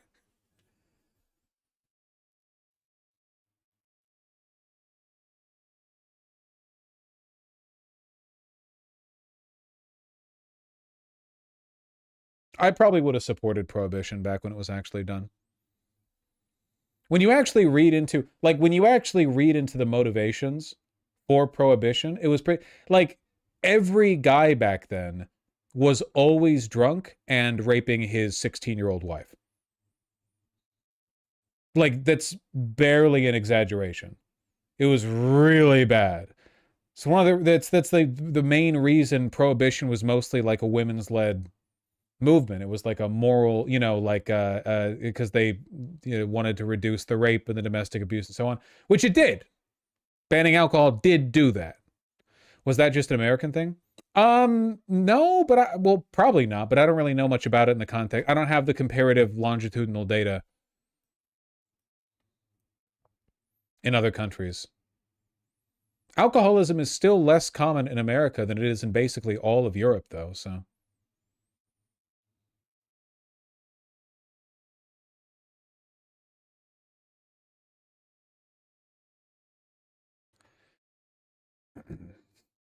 Yeah, but these bans always lead to crime syndicates rising to power, hence Al Capone or the cartels in Latin America. Yeah, that's true. It's got to be a way to, like, straddle that fence, you know?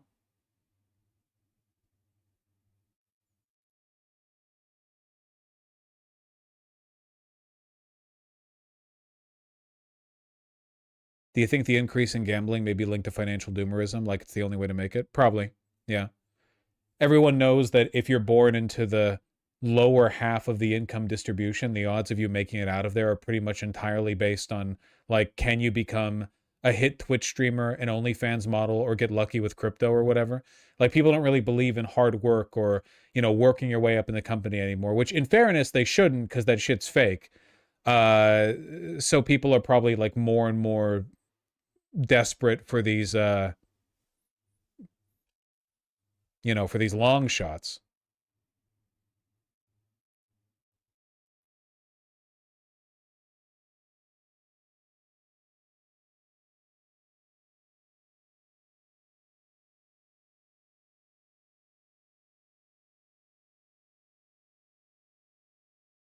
No way the U.S. cooks in rural consumption. I'm not sure if that's true. Nicotine should be banned first. Destroy your lungs, heart, and now we create so much e-waste. I don't know. It does make you wonder, like, would the war on drugs have worked if we didn't have an economic underclass and we actually treated the victims of drug addiction seriously? Don't arrest people for using. Arrest distributors, suppliers, and so on. Don't create, like, a racial undercast of black and brown people who are economically impoverished and basically forced into, like, could you do prohibition correctly? Maybe people just wouldn't want drugs and alcohol if their lives didn't suck. You're already asking a lot? Yeah, for sure. Because the war on drugs was mostly just about beating up hippies and Latin American and black people, you know? If you actually did this widespread across the board, well, we're going to address addiction and we're going to provide the services and we're going to build up, lower the cost of housing, and we're going to make, you know, job availability more of a priority, and oh yeah, like, you'll be arrested if you distribute drugs, but if you just possess them, we'll just take them from you and you'll be sent to counseling or whatever. I wonder if doing that would, I don't know. I'm not very democracy pilled right now. You do a prohibition by taxing stuff out of existence. That's true. We have to just make it so obscenely expensive that you basically ban it anyway.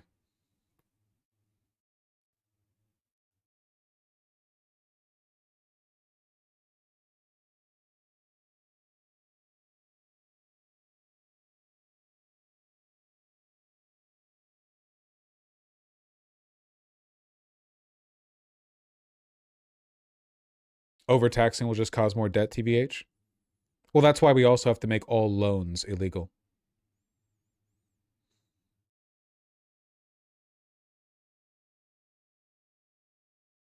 Do you consider yourself an authoritarian leftist now?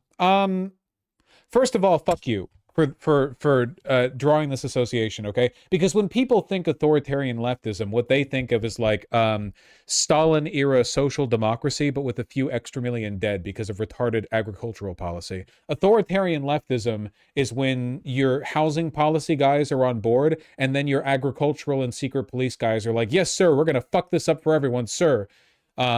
The connotations are fucked, okay? If what you're asking me is how much do I believe in democracy, right now not very much, because democracy requires collective participation, and right now the people are not showing up.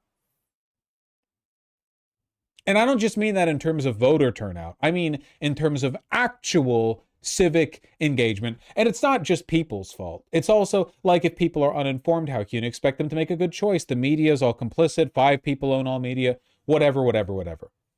You know? But people need to be informed, whether they're uninformed through their own willful ignorance or because we live in a nightmare dystopia, blah, blah, blah, is irrelevant. We're missing a critical element of a functional democracy. It's not like it's just America. Didn't Switzerland just vote against a wealth tax? Don't the people over in Finland and Norway and the Netherlands keep having debates over whether or not letting in like 5 Somalis it destroys the civilization in their country or whatever? Like, it's not just an America thing.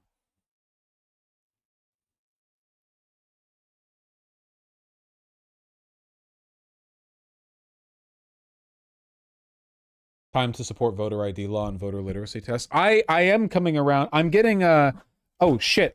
When I slammed my fist against the mic earlier, I actually knocked it off the fucking table. That's crazy.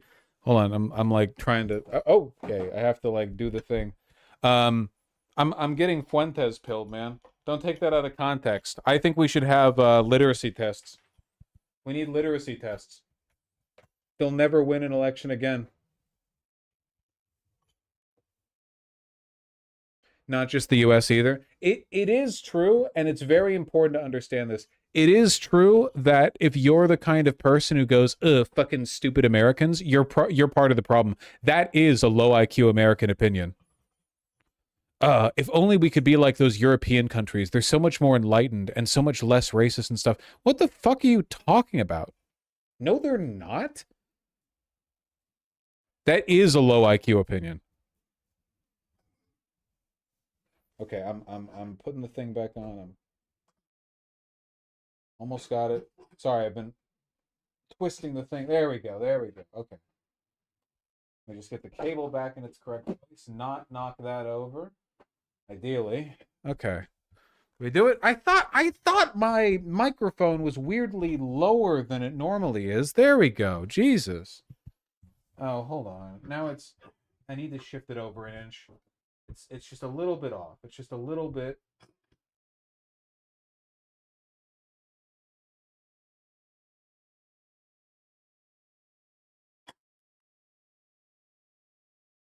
No, now I knocked over the tissues. Okay, I think I got it.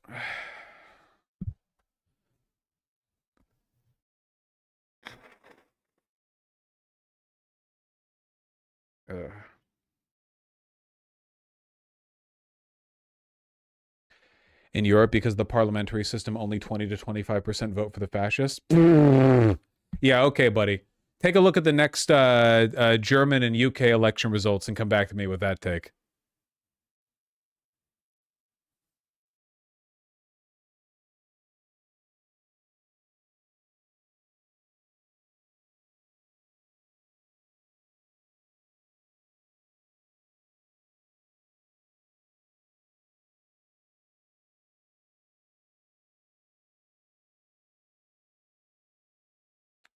Attachment theory, severe fear of women. I agree that the main villain in these stories is the women.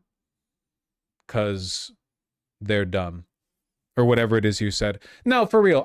Earlier I was being flippant. I am very willing to commit to this position seriously. We all need to become much more judgmental. The overall standards for human behavior are slipping, and it's not enough to fight back against that merely by having high standards for political correctness or whatever. So you don't have any friends who are conservatives. That's great. They're not great people anyway. Sure, whatever. But anti-intellectualism is a rising tide everywhere, you know? We need to all hold each other to much higher standards. Hey, you, why are you fat? Where is your chin? Do some goddamn sit-ups. We all need to try harder. Hey, I mean it. Me too. How long have you kept dishes in the sink? When was the last time you took a walk around your neighborhood? Hey.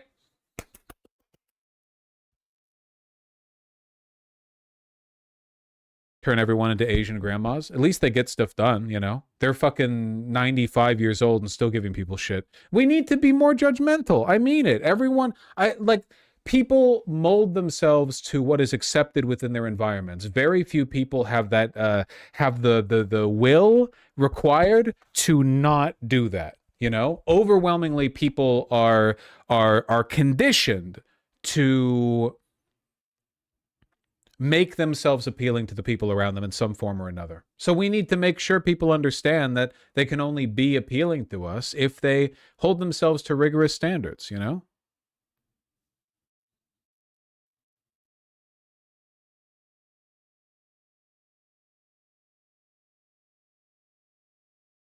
Guilt your friends into doing exercises. Do you know what I mean?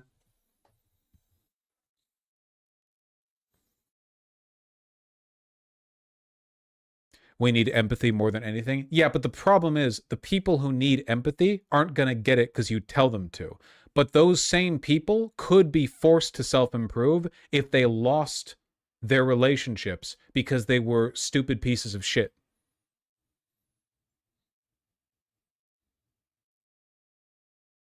This is one sentiment that I never understood. I can't stand this. Like, the idea that if you're friends with somebody, you should just let them be or like accept them as they are. I thought the whole point of having people who cared about you was that you were all doing, you're all supposed to, you're supposed to lift each other up.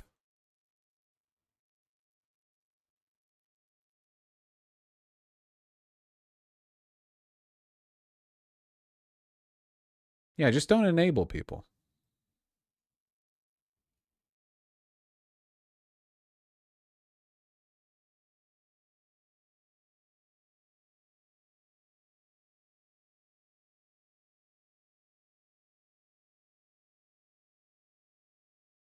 People will just shit on their friends and not help them if they take your advice.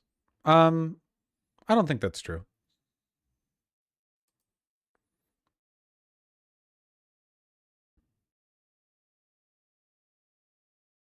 Dude, I am so fucking out of it. The problem with the vacation brain, man, once you're still mentally, I'm still in the fucking, I'm still in the canyons.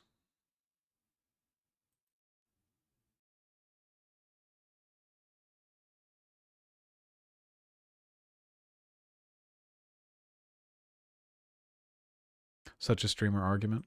What, that I'm tired? No. I don't know. How do I put this? It's why I thought about it when reading these, you know? I just feel like we let people slide so much. This is like a post-Thanksgiving take.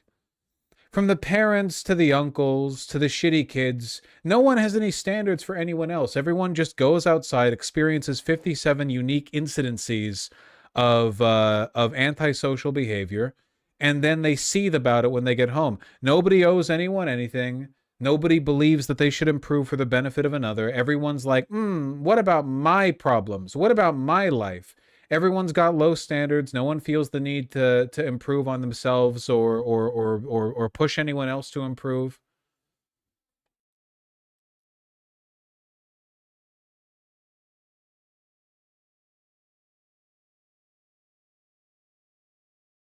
To be fair, this is pretty easy for you to rant about when you don't abide by a 9 to 5. Well, what am I saying that's compromised by the fact that I'm a live streamer here? I'm talking about general. I'm not saying that you don't work hard enough.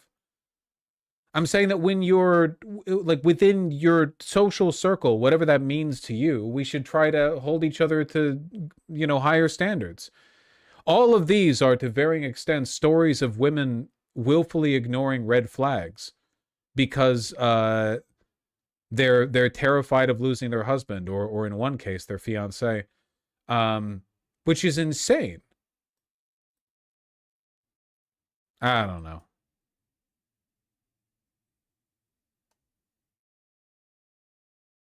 Oh, how I wish you'd be on the end of this kind of gratuitous cruelty. Oh, Van Bruce 59, you're making a classic logical mistake, which is when you misinterpret what I say, frame it in a way that relates to a traumatic experience you had in high school, and then imagine that if I could have gone through what you went through, I would be a different person. But I'm over here, you know, I'm on this side of the monitor. I'm not talking, what gratuitous cruelty are you talking about? We've been reading stories of men tanking the lives of themselves and of their wives by gambling away hundreds of thousands of dollars and lying about it. That's what prompted, like, this is what I was looking at when I started talking about all this, you know?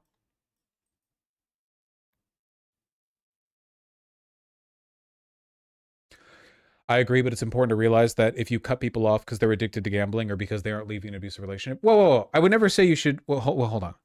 That usually hurts the person more than it helps. I'm okay with cutting off a gambling addict even if it hurts them.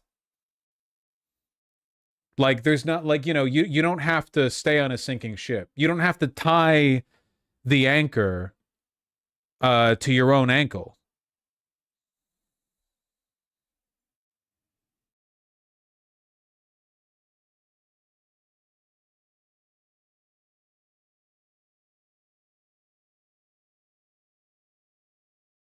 Yeah, these are pretty extreme examples, to be sure. 100%. Most of the time, it's a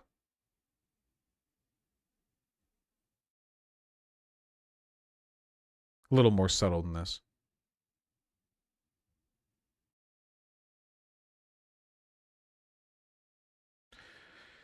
I cut off a drug addict friend of mine. Years later, I heard he started turning his life around. It can be a reality check for some people. That's really nice. I'm really happy to hear that.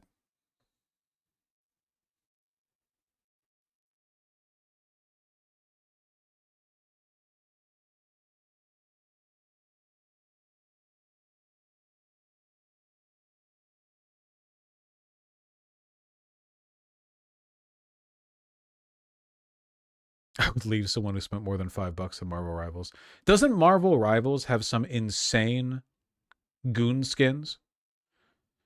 I saw one for Invisible Girl. I saw one for Venom. Maybe give people a little budget with Marvel Rivals, you know?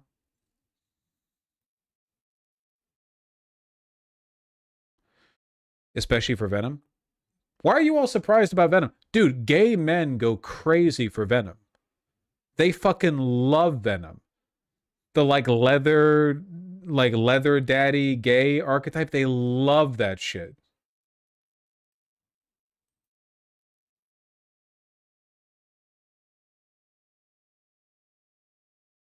All right.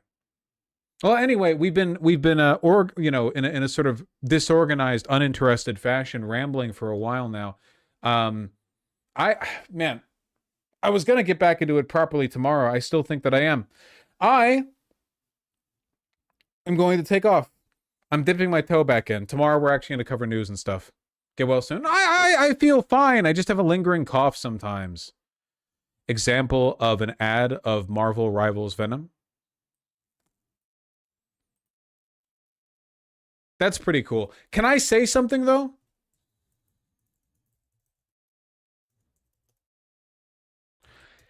In my opinion, they should not get credit.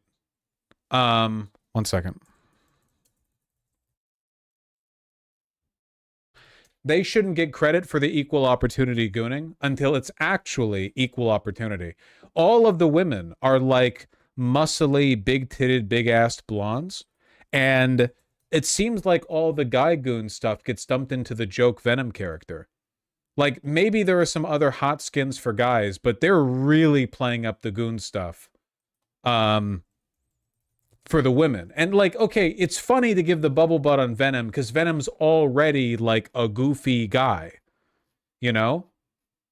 Like Venom's already a joke character in the actual character himself is a joke. You need to start doing this with, because Invisible Woman is a serious lady. If you're going to give her the goon skin, look at this. There, I was trying to find it. This is an animated nameplate for Invisible Woman. Look at that. Okay? Invisible Woman is not like a joke character like Venom. She's not Deadpool. You know, she's a member of the Fantastic Four, and she can turn invisible. She's got her whole pussy out. All the pussy meat. You need to be fair. You need to have the serious male characters with the pussy out. Like, Doctor Strange? I don't know. They do? I'm sorry, but this is just a muscly guy in a bathrobe. I need to see veins. Like he's, you know, I don't think it's enough.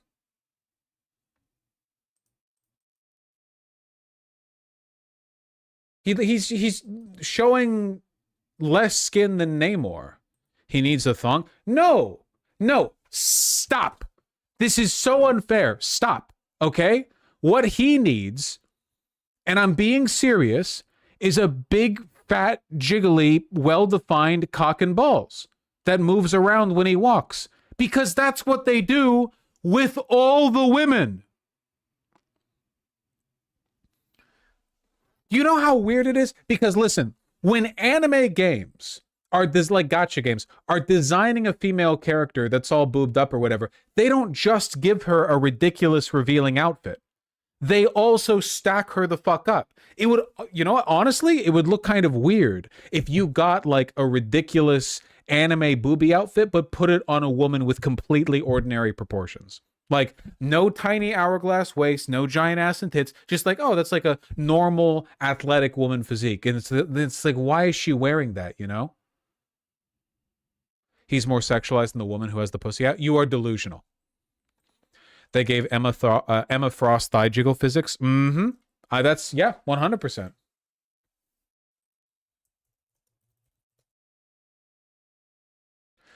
This seems reasonable. It shouldn't be reasonable. That's the problem. Look at Emma Frost. MVP, don't fucking audio. This is Emma Frost. Look at this.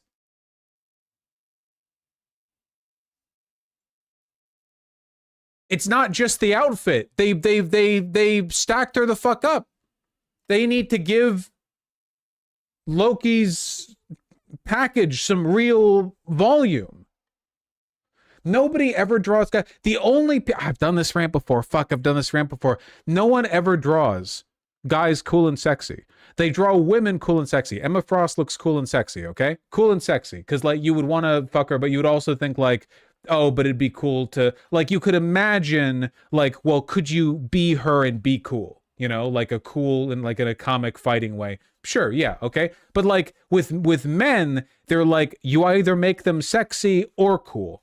And for me personally, I just don't think, for me, honestly, I don't think this is sexual.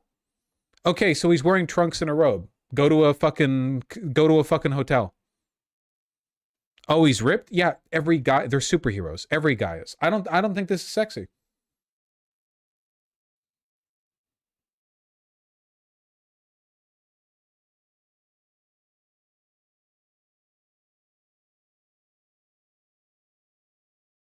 He's not even doing a pose. Yeah,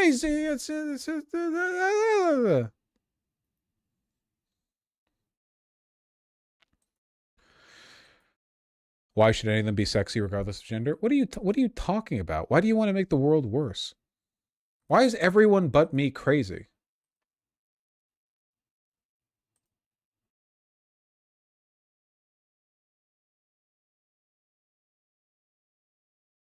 This is pretty fucking sexy.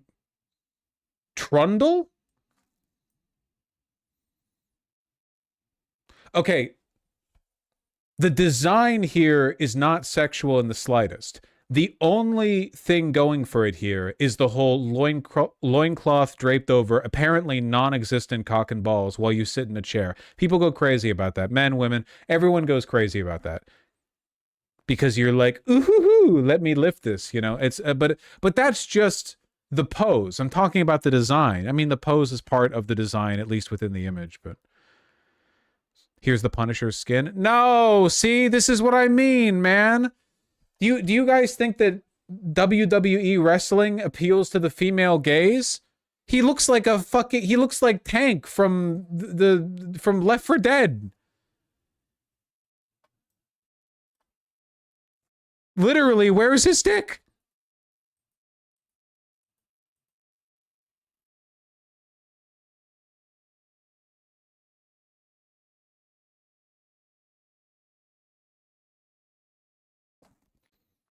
It's for the male gaze, idiot. No, if it was for the male gaze, he would have that, like, Bara eye thing going on.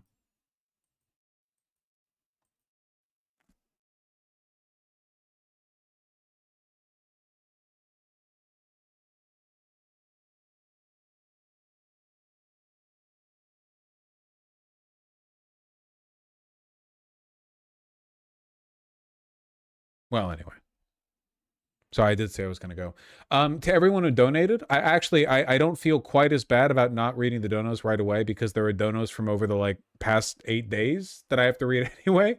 People who donated while I was offline. So tomorrow we're back on the regular schedule, regular time, regular stuff. I had to dip my toe in. I was actually thinking about not streaming today because I was still thinking what am I going to do when I'm streaming? That's going to be weird. Streaming? How do you stream? What is streaming? And then I thought maybe I just need to dip my toes back in. And then tomorrow, yeah, it's a first day of school kind of thing. You go away for summer break, you come back and you're like, fuck, what do I do? The bathroom's public? I have to sit here. Okay. Hi. Yeah. But then once you're on day 3 or 4, you're fine. In my case, I think it'll only take me a day to acclimate. So tomorrow will be better, energy-wise. Hopefully the cough. Psychosomatism. You know what that is? That's when your brain make it worse. What can you do? I love you all very much. Take care. I'll see you tomorrow. And I'll read all the donos tomorrow as well. Very happy to have seen that in my absence, a huge number of bad things didn't happen. Right? It was relatively fine. Relatively fine. Yet. All right. See you soon. See you tomorrow morning.